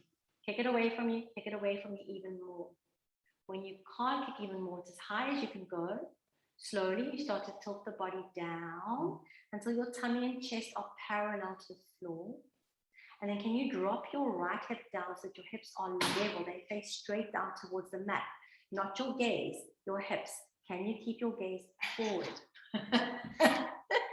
Okay, fingertips reach forward of your left hand. Your right shoulder disappears a little behind you. If you fall out, you come back in. Keep reaching forward with the left fingers and keep kicking that foot hard and back into your hands so you can get it higher above your head. Steady your gaze, make sure you breathe in. Remember, the set is a minute, so you're about halfway through now. Can we hold and breathe a little bit longer? Breathe, gaze forward. 5, 4, 3, 2, and change. Well done, guys. Feet together, hands down. See how hard it is to balance on my neck for so long. Catch your breath. Okay. Bend your left elbow into your waist. Palm faces up without changing that hand. Lift your left leg up. Put your ankle from the inside. Bring knees and thighs to touch. Take your right arm, lift it up in line with your ear, and the palm of your hand faces forward. Slowly breathe. It's a big breath in to stretch up through that right side body. And then as you exhale, you start to kick that leg behind you. You need to get that leg away from you. Otherwise, you actually can't get that forward motion. So kick that leg up even higher. Yes, even higher. Beautiful. Now start to tilt your body down. Tummy and chest arrive parallel to the floor if you can. Can you drop your left hip down so you square off your hips? Good. Let your left shoulder disappear a little behind you. And then reach forward with the right fingertips and see if you can look over your fingertips forward. Kick that foot hard and back up into your hand. Good. Find your focus, find your concentration. See if you can hold it. Good. Steady gaze, steady breath. Balance, focus, guys. Hold. 5, 4, 3, 2, and change. Well done. Feet together, hands down by your side. Good. Okay, so that's the first set. The second set is 30 seconds. So I would instruct, same instructions, elbow into your waist, lift the leg up, lift your ankle from the inside, and then I would say, right arm up, your 30 seconds starts now, and then they go in their own time, and you hold it. 30 seconds. 30 seconds seems like a lifetime when you're standing on one leg. Okay, so first set is slow, second set, 30 seconds, you hold. First set is a minute, it's long. Okay, good, nice. Okay, take a couple of steps to the back of your mat, please, for Goridasana, standing balancing step. Feet together, big toes touch, heels together. Good. Take your arms up above your head, the palms of your hands touch. Remember that bind? Do the same thing now. Interlace all 10 fingers, release the index finger, your thumbs stay crossed. Can you wriggle your arms behind your ears a little bit more? Good. Take a big step forward, your right foot towards the front of the mat. Yep, and then cover the left toes and pause. And then go, tilt your body down until your tummy and chest are parallel to the floor and lift the back leg up at the same time. Lift the back leg up, yes. So if I look at you from the side, you look like a capital T. Kyle, don't dump your chest down. Your chest is going to be parallel to the mat. Beautiful, yes. And your right leg is going to be parallel to the floor. Your left leg is going to be parallel to the floor as well. Can you reach forward with your fingers? Can you point the back toes and kick that foot towards the wall behind you? Keep your arms in line with your ears and hold and breathe. 5, 4, 3, 2, 1. Change. Big step back to the back of your mat. Keep your arms where they are. Keep the shoulders working. I know it's hard. Feet together, big toes touch. Feet together, back of your mat, big toes touch, heels touch. Take a big step forward, your left foot, and hover your right toes. Good. Now go. You're going to lower your body down. Stop when your chest is parallel to the floor. You're not dumping it all the way down. Lift your right leg up at the same time. Yep, I want you to look like a capital T from the side. You've got it. Can you drop your right foot down a little bit, square off your hips? Beautiful. Yes. Keep your arms in line with your ears. Can you lift your right leg up, get it parallel to the floor and point the toes? Reach forward with the fingers, big stretch through the arms. Kick back with that foot, big stretch towards the back of the mat. You hold and you breathe. 5, 4, 3, 2, 1, and change. Step back, very nice. Relax your arms down by your sides, breathe. So you notice that one spikes your heart rate a little bit of cardio, just a touch. Good. Okay, you're gonna walk towards the front of your mat, please, and then you're gonna turn to face the left-hand side of your mat. So you're facing the long edge of your mat. Yeah, so some of you will be facing the back of the room, that's fine. Turn to face the left-hand side of the mat. Good. Okay. You're gonna just have to listen to the instructions. Feet together, hands down by your sides, big toes touch, heels touch. Okay. Take your arms, lift them up above your head. And then take a big step of your right foot towards the back of the mat, wide. You can go, step your right foot out to the back of your mat. Yep, go, step it out towards the back of the mat. Yes. Where are you facing? Good.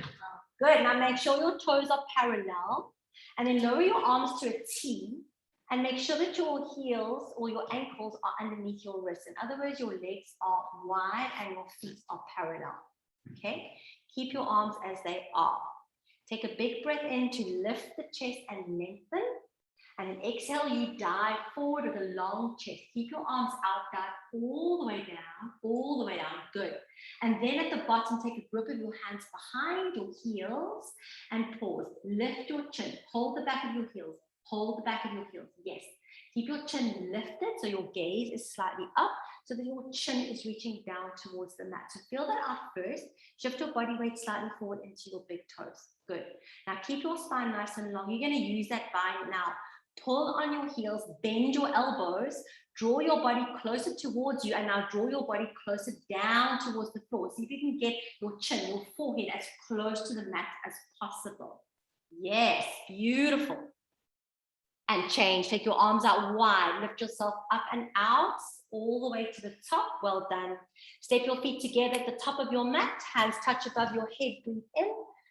And then relax your arms down by your sides. Breath out. Well done. Okay. Trikonasana, triangle. Take your arms up above your head. Palms of your hands touch. Take a big step of your right foot out towards the back of the mat. Like you've just done, toes are parallel to start. Take your arms to a T and then turn your palms of your hands to face forward. Turn your right toes 90 degrees so they face towards the back of your mat. Good. And then bounce into that knee a little bit. So bend that right knee and just feel it out. Just bounce and bend into it a few times. And just check that when you bend, your knee does not overshoot your ankle. If it does, you need to take a longer stance between your legs. Good. And then settle and stop in your lunge with your knee over your heel. Tuck your tailbone under, please, so that there's no back bend. Good. Now reach over your right leg. Lengthen. Good. And then you dip the right hand down and you float the left arm up. Get your right elbow in front of your right knee. Your palm of your bottom hand faces forward and your fingertips are not on the floor, they're floating. So bend your right knee a lot. Can you get the back of that thigh parallel to the floor? Good. Right fingertips are floating. Your left arm is stretching up as high as you can towards the top of the room. Nice, you guys on Zoom. Okay, can you gaze up towards your top fingers? Beautiful. Can you push your right elbow into your knee to keep that knee open? And can you send a little bit of weight to the outside blade of your back foot, your left one? Now you hold and you breathe. 3, 2, 1. And change. Straighten that leg, come up, keep your arms as they are. Turn the right toes in. Turn your left toes out 90 degrees. So now they're facing towards the front of the room. Bend into your left knee. You're really going to feel it out. So just bounce into it a few times. Left knee is bending. Scalp. Left knee. Oh, sorry. Oh, you're facing the wrong way. That's wrong. Doesn't matter. Okay. Moving on. Okay. So bend into that left knee a few times. Yeah, we're supposed to face this way. Doesn't matter. Just do your left knee. Okay. Arms out wide. Okay, when you have that bend in your knee and your knee is over your ankle, you tuck your tailbone, you pause, and then you reach over that left leg, and then bottom hand down, right arm up towards the ceiling. So left elbow is in front of that left knee. Can you push that elbow into the knee to keep the knee open? Your top arm is stretching up towards the ceiling. Your bottom arm is stretching down, but your fingertips are floating off the floor. Yes. Can you gaze up towards your top arm? And can you roll your right shoulder up a little bit more and away from your ear? Yes, beautiful. Now you hold and you breathe. 5, 4, 3, 2, 1. And change. Come up, turn the right toes in. Step your feet together, top of your mat, palms touch above your head. Well done, and then relax your arms out on your sides. Well done, you guys. Catch your breath. Okay, standing separate head to knee. Take your arms up above your head, palms of your hands touch, cross just your thumbs. Take a smaller step with that right leg towards the back of the room, about 1/2 meter. Yes. Okay. Turn to face the back of your mat. And as you turn, square off your hips to the back, to the back. So your right leg is in the front, your left leg is back. Can you flatten your left heel, please? So your left leg foot is out at about 45 degrees. And can you square your hips and your armpits off towards the back of your mat? Good. You keep your hands as they are, keep your legs as they are for now. Take a big breath in to stretch and reach up. And then tuck your chin round your upper back, and you're going to dive your fingertips all the way down to the floor. Good. And then when you're there, you need to get your forehead to touch your knee. So if you need to, you bend the right knee. Yes. Keep your back leg straight and flatten that right heel. If balance is challenging, guys, you can separate your hands for now. Good. Get your forehead to touch your knee. Good. Now, can you bring your right hip back and move your left hip forward and down? Your hips are more square. Good. Forehead to knee. Forehead to knee. Use your tummy muscles. Suck your tummy in, lift it up, and get your forehead to your knee. So tuck the chin as much as you can. Yes. Hold. Good. Bring the palms of your hands together across your thumbs. And then slowly you're going to stand all the way up. Slow, slow, slow. Yes. Turn to face the long edge of your mat. And then turn to face towards the front. Keep your arms and your feet are now exactly the same way they were facing the back. Your back foot is grounded and your left toes point straight forward. Square off your hips, square off your armpits. Take a big breath in, stretch up, reach up. Tuck your chin, round your upper back a lot and dive all the way down. So focus on that rounding to the thoracic. Good. When you're at the bottom, forehead must touch your knee. So make sure your forehead touches your knee. Remember, if you're struggling for balance, you can take your fingertips apart for now. Good. Forehead to knee, forehead to knee. Make sure your back heel is grounded. Make sure your back leg is straight. Good. Now, can you move your right hip forward and your left hip back? Yes, nice adjustment there, Carl. Beautiful. Forehead to knee. Hold. Good. Bring your palms of your hands to touch across your thumbs. And then slowly you're going to stand all the way up. And turn to face the long edge of your mat. Bring your feet together. Relax your arms down by your sides. Well done. Good. Good. Turn to face towards the front. One more standing chorus. Is this coming up? Like aiming for flat back or rolling up? Is it rolling down? You can roll up. I think it's more comfortable. Don't worry about a flat back. You can roll up. Yeah. Okay. So you're standing at the top of your mat. Big toes touch, heels touch. Okay. Tadasana. Three pose. Stand on your left leg. Bend your right knee up towards your chest and take that right foot with your hands and guide it up and over towards your left hip crease.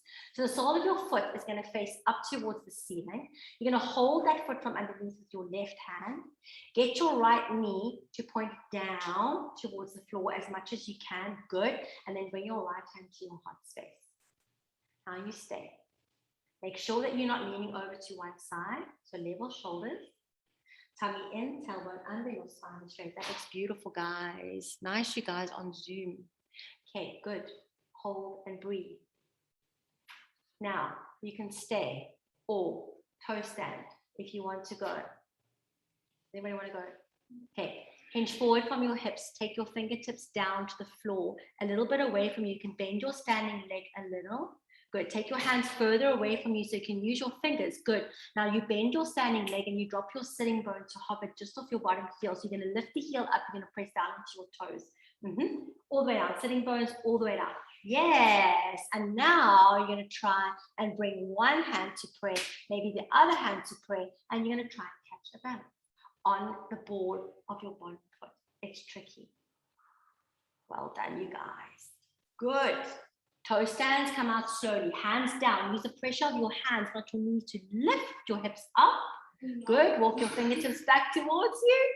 And then slowly stand up. We meet in tree. And the guys that stayed, stay. Good. And then to change, take your right leg, kick it out towards the front of the room. And then bring your feet together, hands down. Okay, Shantae, what? Yes. Okay. It's hard, hey? Okay. Yes, you do. No, mine isn't either. Yes. So it's hard. That's why a lot of people don't actually do it. Going down is not so bad, but I think my nose is not so good. Yeah, it's the restriction coming up. But as the hips open, the locus gets more comfortable, it should be better. Okay, stand on your right leg, please. Lift your left leg up towards your chest. Take that foot from underneath, guide it up and over as high as you can towards your right hip crease. Sole of your foot faces straight up towards the ceiling. Hold that foot from underneath with your right hand. Bring your left hand to your heart space and settle into your balance. Make sure you're not sticking your bum out, guys. Tuck your tailbone. Yes, lean it better. Shoulders down, face soft. Nice, you guys on Zoom. Stay with it. Hold. Breathe. Good. Okay, if you want toe stand, start to hinge forward from your hips. You can bend your standing leg on the way down. Take your hands a little bit far away from you when they land to the floor, so you can use your fingertips, not your knees, to drop your sitting bone down. Yes, once you have that, you press into the ball of that bottom foot, and you try and bring one hand to pray, maybe the other hand to pray. Can you catch a balance? And can you lift your sitting bone off your heel just a little bit? Yeah. Well done, you guys. Very nice. Good. Toe stands, come up and out slowly. Use your hands to lift up. Very nice. And then slowly come all the way back up to tree. Beautiful. Change. Extend your left leg forward. Bring your feet together. Hands down. That was amazing, guys. That's probably the most I've seen anybody do toe stand in our top 26 class. Fantastic. Okay. Turn around. Shavasana. Head towards the front of the room, feet towards the back. Yep, Shavasana. Okay. All right, bring your heels close together, your toes pop out. Take your hands facing close to your hips, palms face up, and you keep your eyes open. So it is an active Shavasana. And you just focus on the breath and you let your body relax and you let your breath slow down and focus on the movement of the breath in and out.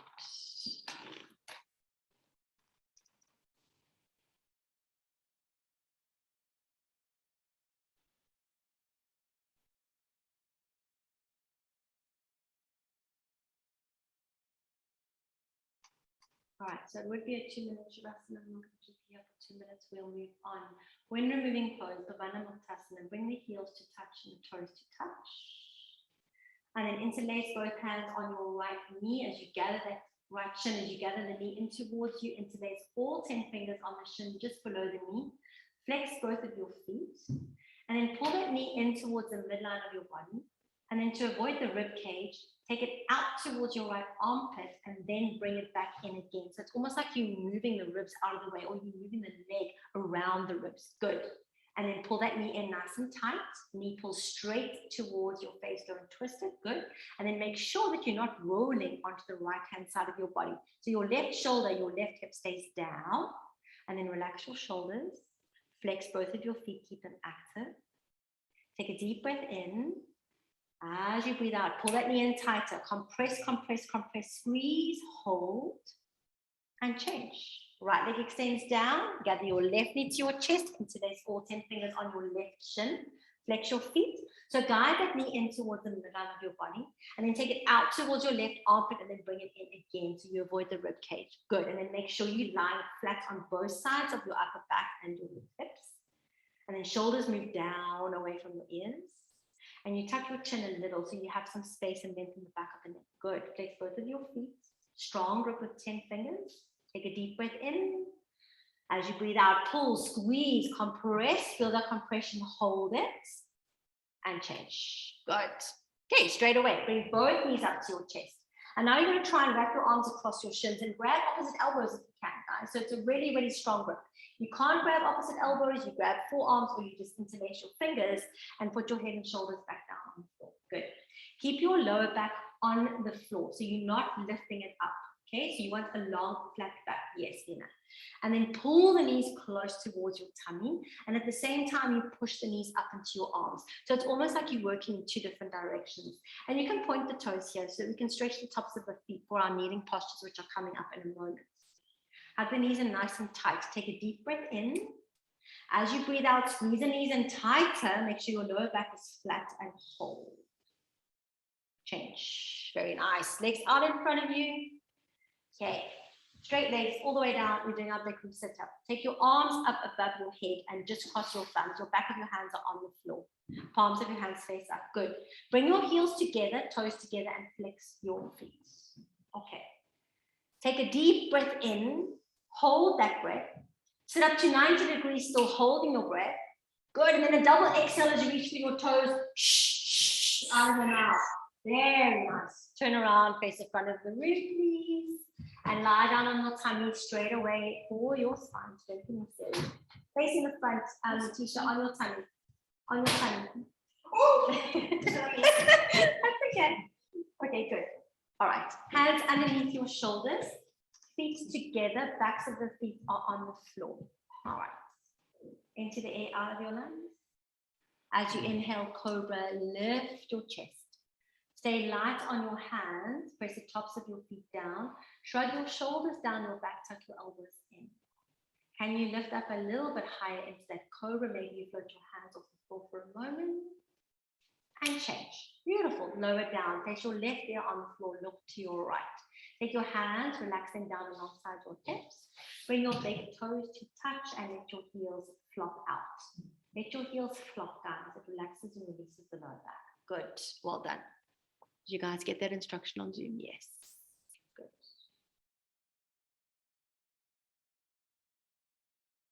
Okay. Half locust. Look forward. Your chin is on the floor. Take your hand, turn the palms of your hands to face down, and then wriggle your arms underneath you like a little caterpillar until your pinky fingers touch, maybe even elbows touch, palms of your hands stay pressing down. So get them as close together as you can. Good. Keep your chin on the floor. If you have any issues with your neck, you can kiss the mat with your lips. Okay. Get a little bit rounded in your upper back, like a hunchback, like you're rolling your shoulders forward. Good. Okay. Chin on the floor. Empty your lungs.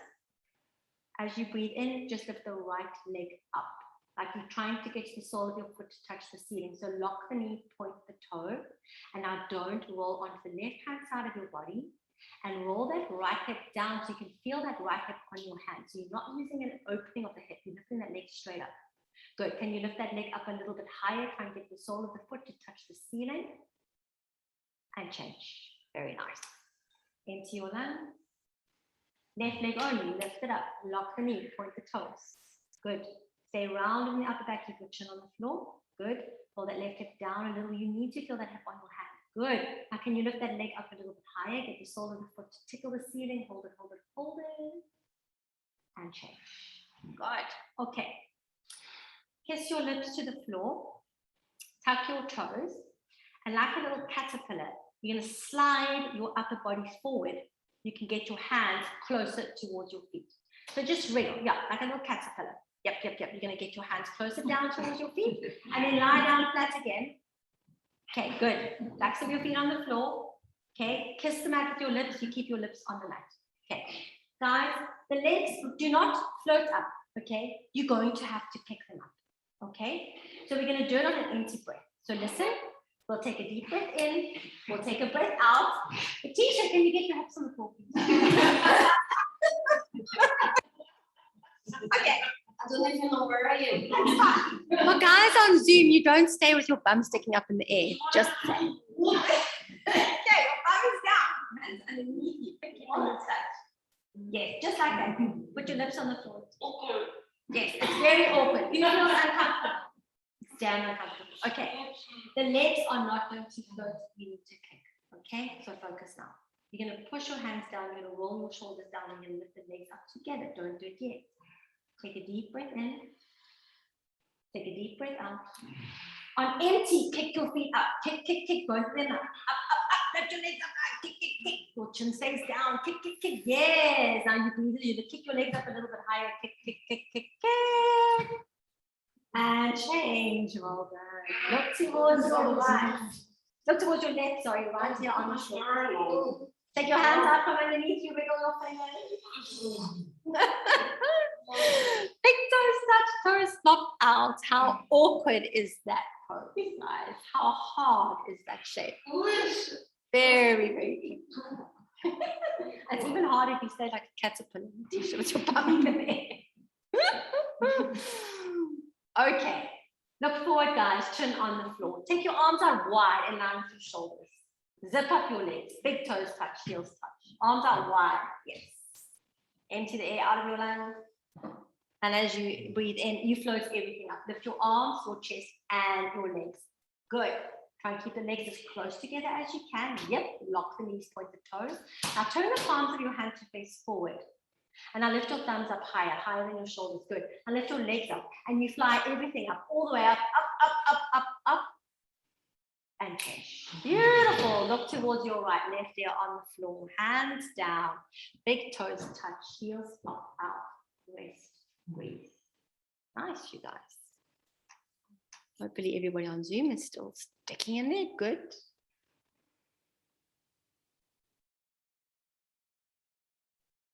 Okay, last one. Untitled floor bow. Look forward. Your chin is on the floor. And always instruct this, guys, to keep people's necks safe. Look forward. Chin is on the floor. Because some people will just stay looking towards the one side while they're doing the pose, which is really stupid. So you must instruct it. Okay. Bend your knees and take a grip on your feet from the outside, just underneath the toes. And then see if you can bring the knees and the thighs and your feet a little bit closer together. Good. Empty the air out of your lungs. As you inhale, lift up into your Dhanurasana, your forward. Chest up, legs up. Kick your feet up into your hands. Good. Squeeze the shoulder blades closer together. Good. And then try and find a balance on the midline, the middle of your tummy, so that you're not rocking backwards and forwards. Good. Can you lift your quad muscles off the floor a little bit higher? Yes. Lift up, lift up, lift up. Fly all the way back. And change. Beautiful. Look towards your left, right here on the floor. Hands down. Big toes touch. Breathe. Nicely done.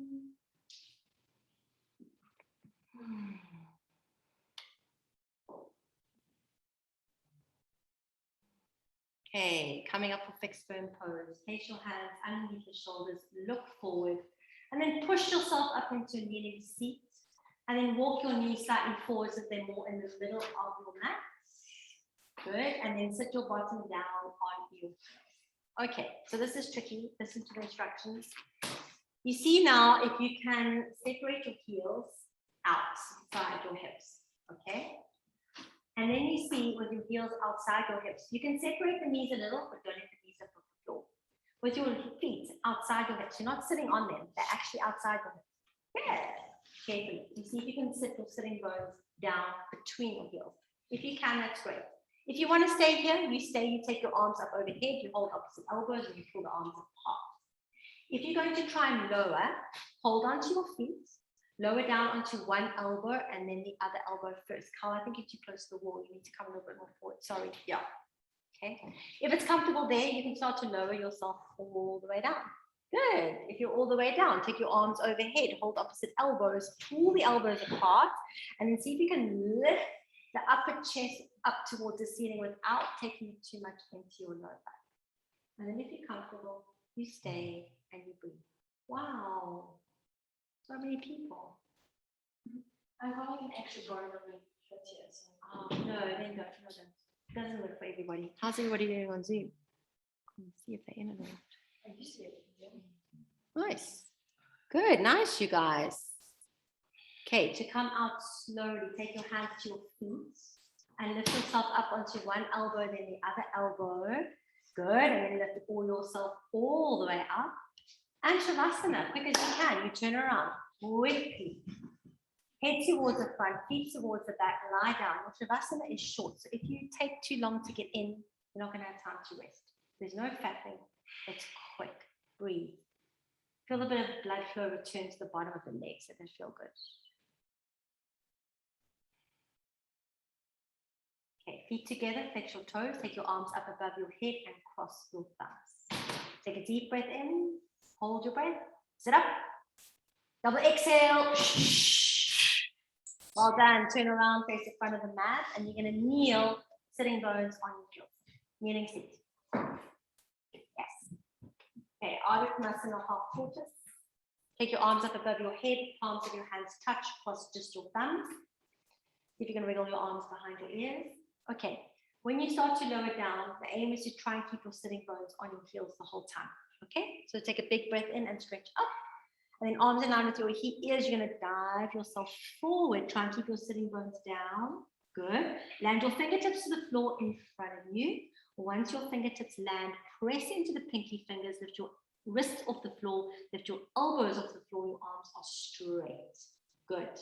Forehead is down. If it doesn't touch the floor, that's okay. Sitting bones connected back towards your heels. Active arms, straight elbows. Nice. Okay, good. And then to change, slowly come up.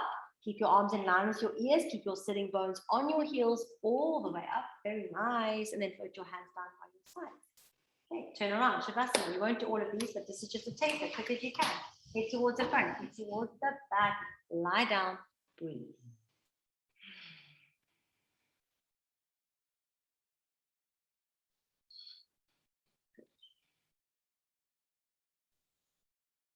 Okay, feet together, flex your toes.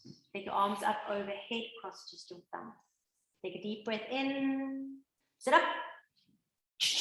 Double exhale. Very nice, you guys. Turn around, face the front, kneeling seat, sitting bones on your heels. Okay, Ustrasana camel. Lift your sitting bones up away from your heels and separate your knees hip width distance apart. Remember that little measurement we did with 2 fists? You can take 2 fists and measure between your knees. Good, toes point straight out behind you. Take your hands to your lower back, fingers face down like you sided them into jeans pockets. Good. Then as you breathe in, can you lift your chest, send your hips slightly forward. And as you breathe out, you're going to lean back as far as you can. If you're comfortable, you stay. Or if you want more, reach down, right hand first, hold on to your right heel, left hand reaches down, hold on to left heel, and then resend your hips forward and resend your chest up. So you're not sinking down onto your feet. You have a sense of lifting away from the feet. Beautiful, you guys. And then try not to drop the head too far back. Let your gaze be straight up so the neck is more neutral. Good. And then sneaky little sips of air in and out of your nose because it's hard to breathe, but breathe. Nice. Change. Hands to lower back. Lift yourself up and out slowly. Drop sitting bones down to your heels. Shavasana. Turn around. Head towards the front, feet towards the back, and enjoy this one to let everything settle. So I'll leave you here just a little bit longer. Well done, you guys. That was awesome. Some strong back bend.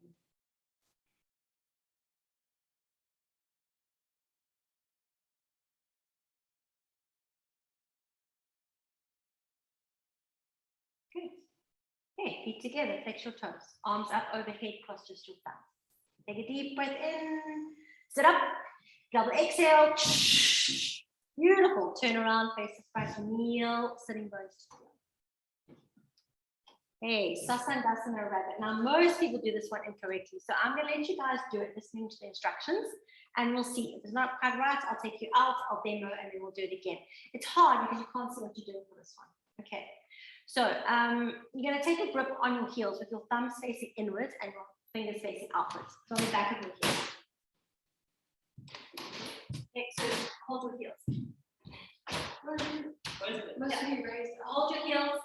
Okay, and you are going to have to become a little hunchback already. Can you see? If I'm holding my ankles and my heels with my thumbs out of my fingers, and I'm a little bit hunchback. Okay, I'm a little bit longer to that, which is fine because that's where I'm going to go anyway. Shavasana rabbit. Okay, you keep a very tight grip on your heels. Now I'm just going to direct you guys and then see what happens when you go into it. Okay, you're going to tuck your chin. You're going to roll forward like a wheel, lift your sitting bones away from the heels, tuck your chin right there, and you're going to land the top of your head very lightly to the floor. And you need to make sure that your hips are above your knee. Tuck the chin right in, and then you pull on the feet so that you have little to no weight in the palm of your head. Okay, come out, you guys. Okay, that wasn't bad. Most of you had it correct, some of you had it incorrect. Watch. Most people do this.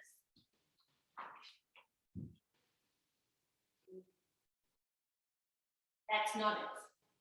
Okay? Hold your heels. You're going to lift the sitting bones up, roll forward like a wheel. Tuck the chin right in, and you hold your heels, and you control the weight in your head by holding onto your feet. My hips should be more or less above my knees. That is relevant. Yes. So go again, guys. When you're ready, you can do this one on one. Remember, top of your head, yes, Lena. And if you have a bun on the top of your head, crown it, you can up and then up, you had that, you had it. Feet down, right there. Ah, there we go. Then tuck your tummy in, pull it up, and round your back in. Yes, guys, well done. Beautiful. And change, come out. Okay, so that is about the only pose that I've been going in class. I do it exactly as I did. I demonstrated, I tell people to do it, and it's wrong, I leave them out, I then know how to do it. Okay, because there's no point in just letting people do the wrong thing all the time. And that's a tricky one. Okay. All right, Dhanasana. Swing your hips towards the left. Take your right leg and extend it out at an angle off the edge of your mat. And then bring your left foot in, let the sole of your foot touch the inside of your right thigh and flex your right toes. So your right leg is off at an angle, it's not out in front of you. Yes, right leg up. Yes. Okay. Take your arms up above your head, palms of your hands touch. You can interlace your fingers for this one. Interlace fingers. Flex the right toes. Turn slightly to face that right leg. And then fold forward, interlace your hands on the ball of your foot. And then forehead to knee. Bend that right knee as much as you need to get your forehead to touch your knee. So you really need to tuck your chin in and round to the upper back. Good. And then can you drop, Letitia, Lena, your left armpit down a little bit? Shannon as well, so that your shoulders are level. Good. Okay, so if you have forehead to knee and you want to try and straighten your leg a little bit, you can slide the heel away from you, but you don't lose that forehead to knee connection. Okay? Forehead to knee. Yes. Beautiful, you guys. Okay. Keep your hands bound. To change, lift the arms up, come out, and then you swap your legs out without using your hands. The left leg extends towards the left hand side of your mat, right foot comes in, flex the left toes. Turn to face that left leg, fold forward, interlace around the ball of the foot, and then forehead touches the knee. Just make sure that your right foot is not underneath your left leg. It should be just touching the inner thigh. Good. Forehead to knee. And then this side, can you drop your right armpit down in the middle? And then bend your elbows. It helps to relax your shoulders. Yes. And then forehead to knee. So you're really constricted in the throat.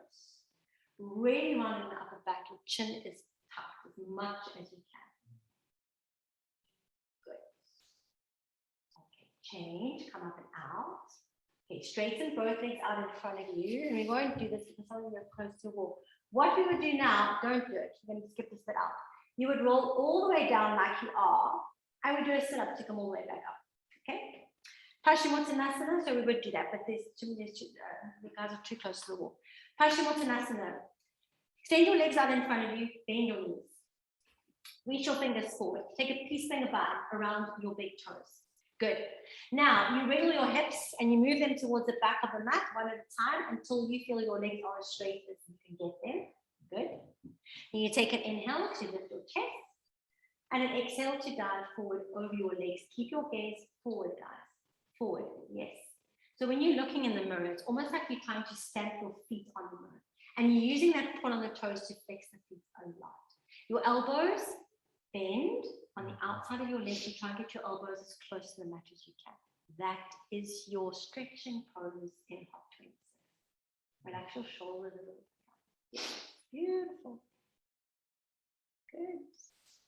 Very nice. Change. Up and out. Okay, spinal twist. Keep your left leg where it is.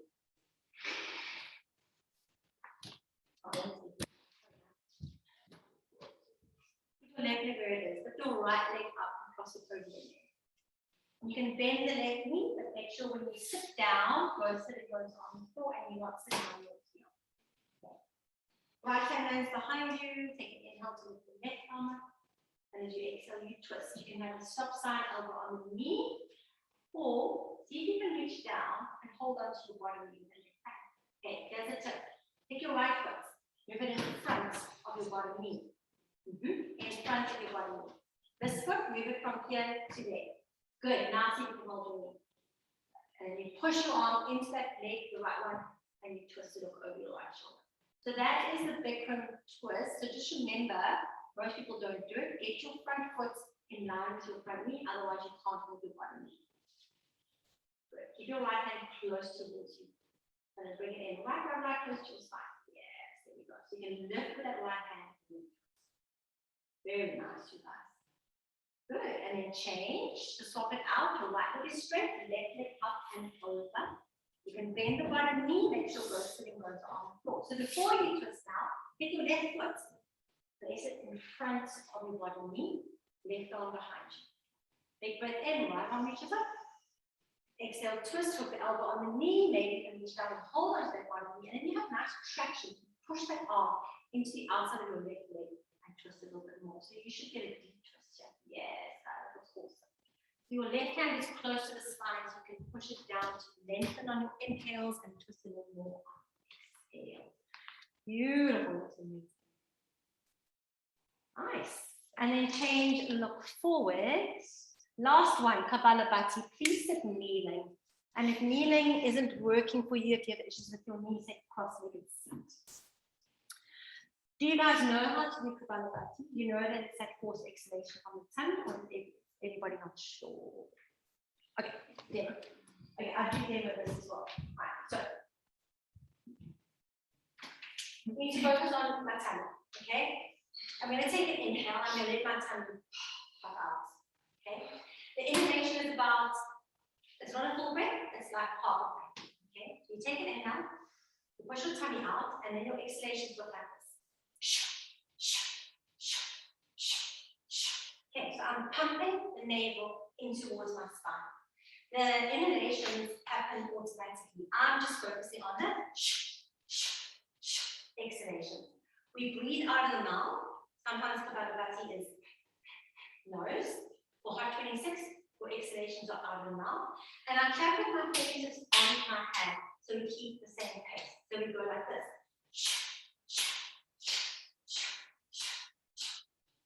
In an hour class will be 1 set. In an hour and a half class will be 2 sets. The first set is slow. The second set sounds like this. Okay, so we'll just do 1 set, slow and sensitive. If you're not sure about that pumping of the navel, you can just place your right hand on the tummy, so you can just get that coordination. Sometimes it's tricky. And then try not to use your shoulders. Okay. Take your hands and place them on your thighs so that your arms are straight, except if you have your right hand on the tummy, you can do that. We're just going to synchronize the breaths first. So take a very deep breath in. Open mouth. Okay. Remember your inhalation here is about 50% of your breath. Okay, so here we go. Take an inhale, hold your breath, tummy out, and let's go.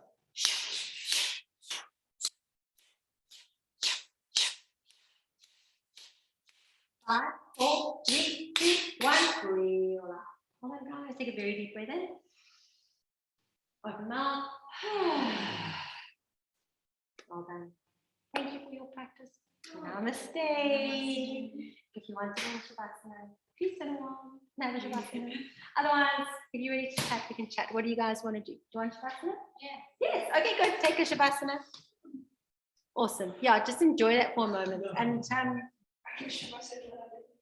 somebody asked me why Kapalabhati breathing is at the end of a sequence, because it's quite an intense breath and it tends to hype you up quite a bit. And the reason for that, I think, I've done a little bit of research with Penny, is because it sends a lot of blood and oxygen to the muscles.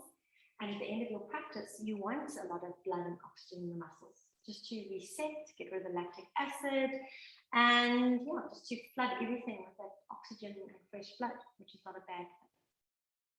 Okay, eyes closed, body heavy. In and out of the nose, easy, free breathing.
Okay, and then as you're ready, you can just start to make your way to a seat so we can have a little discussion.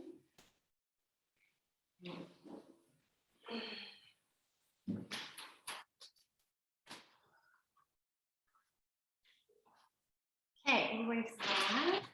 Except you should not touch the ready for bed. Okay, did anybody absolutely hate it? No? Not too bad. Okay, good. Everybody on Zoom okay? All survived it? Good. Okay, any questions about anything? No? Good. Okay, awesome. Okay, so if you have any questions, you can check in with Catherine and I'm sure she'll pass them on to me if anything comes to mind. Otherwise, how did your body feel? Did you feel like you were ready for whatever came next in the sequence? Did it feel like it was an intelligent sequence? I've never done a sequence like that. No, it's very different. So there's no, did you see there's not one flat touch around here? Very different. And balance is hard. Balance on my leg is hard. Especially when you're doing 3 in a row. Quite hectic. Thanks, feels very different. Oh, hang on a second. Let's see what Janine said. Feels very different, not in a heated room. Yeah, it's not quite as intense. And when you guys were having a bit of a water break before we did the class, Megan and Scott were just saying that the heat actually makes you focus even more. And I promise you in a Hot 26 class, when you're doing it, you don't think about anything else. You have to be focused, otherwise you're going to be falling all over the place. So it is quite a strict practice, but the people that do it regularly love it. And the joy of the a set sequence is that you see that your body is changing, adjusting.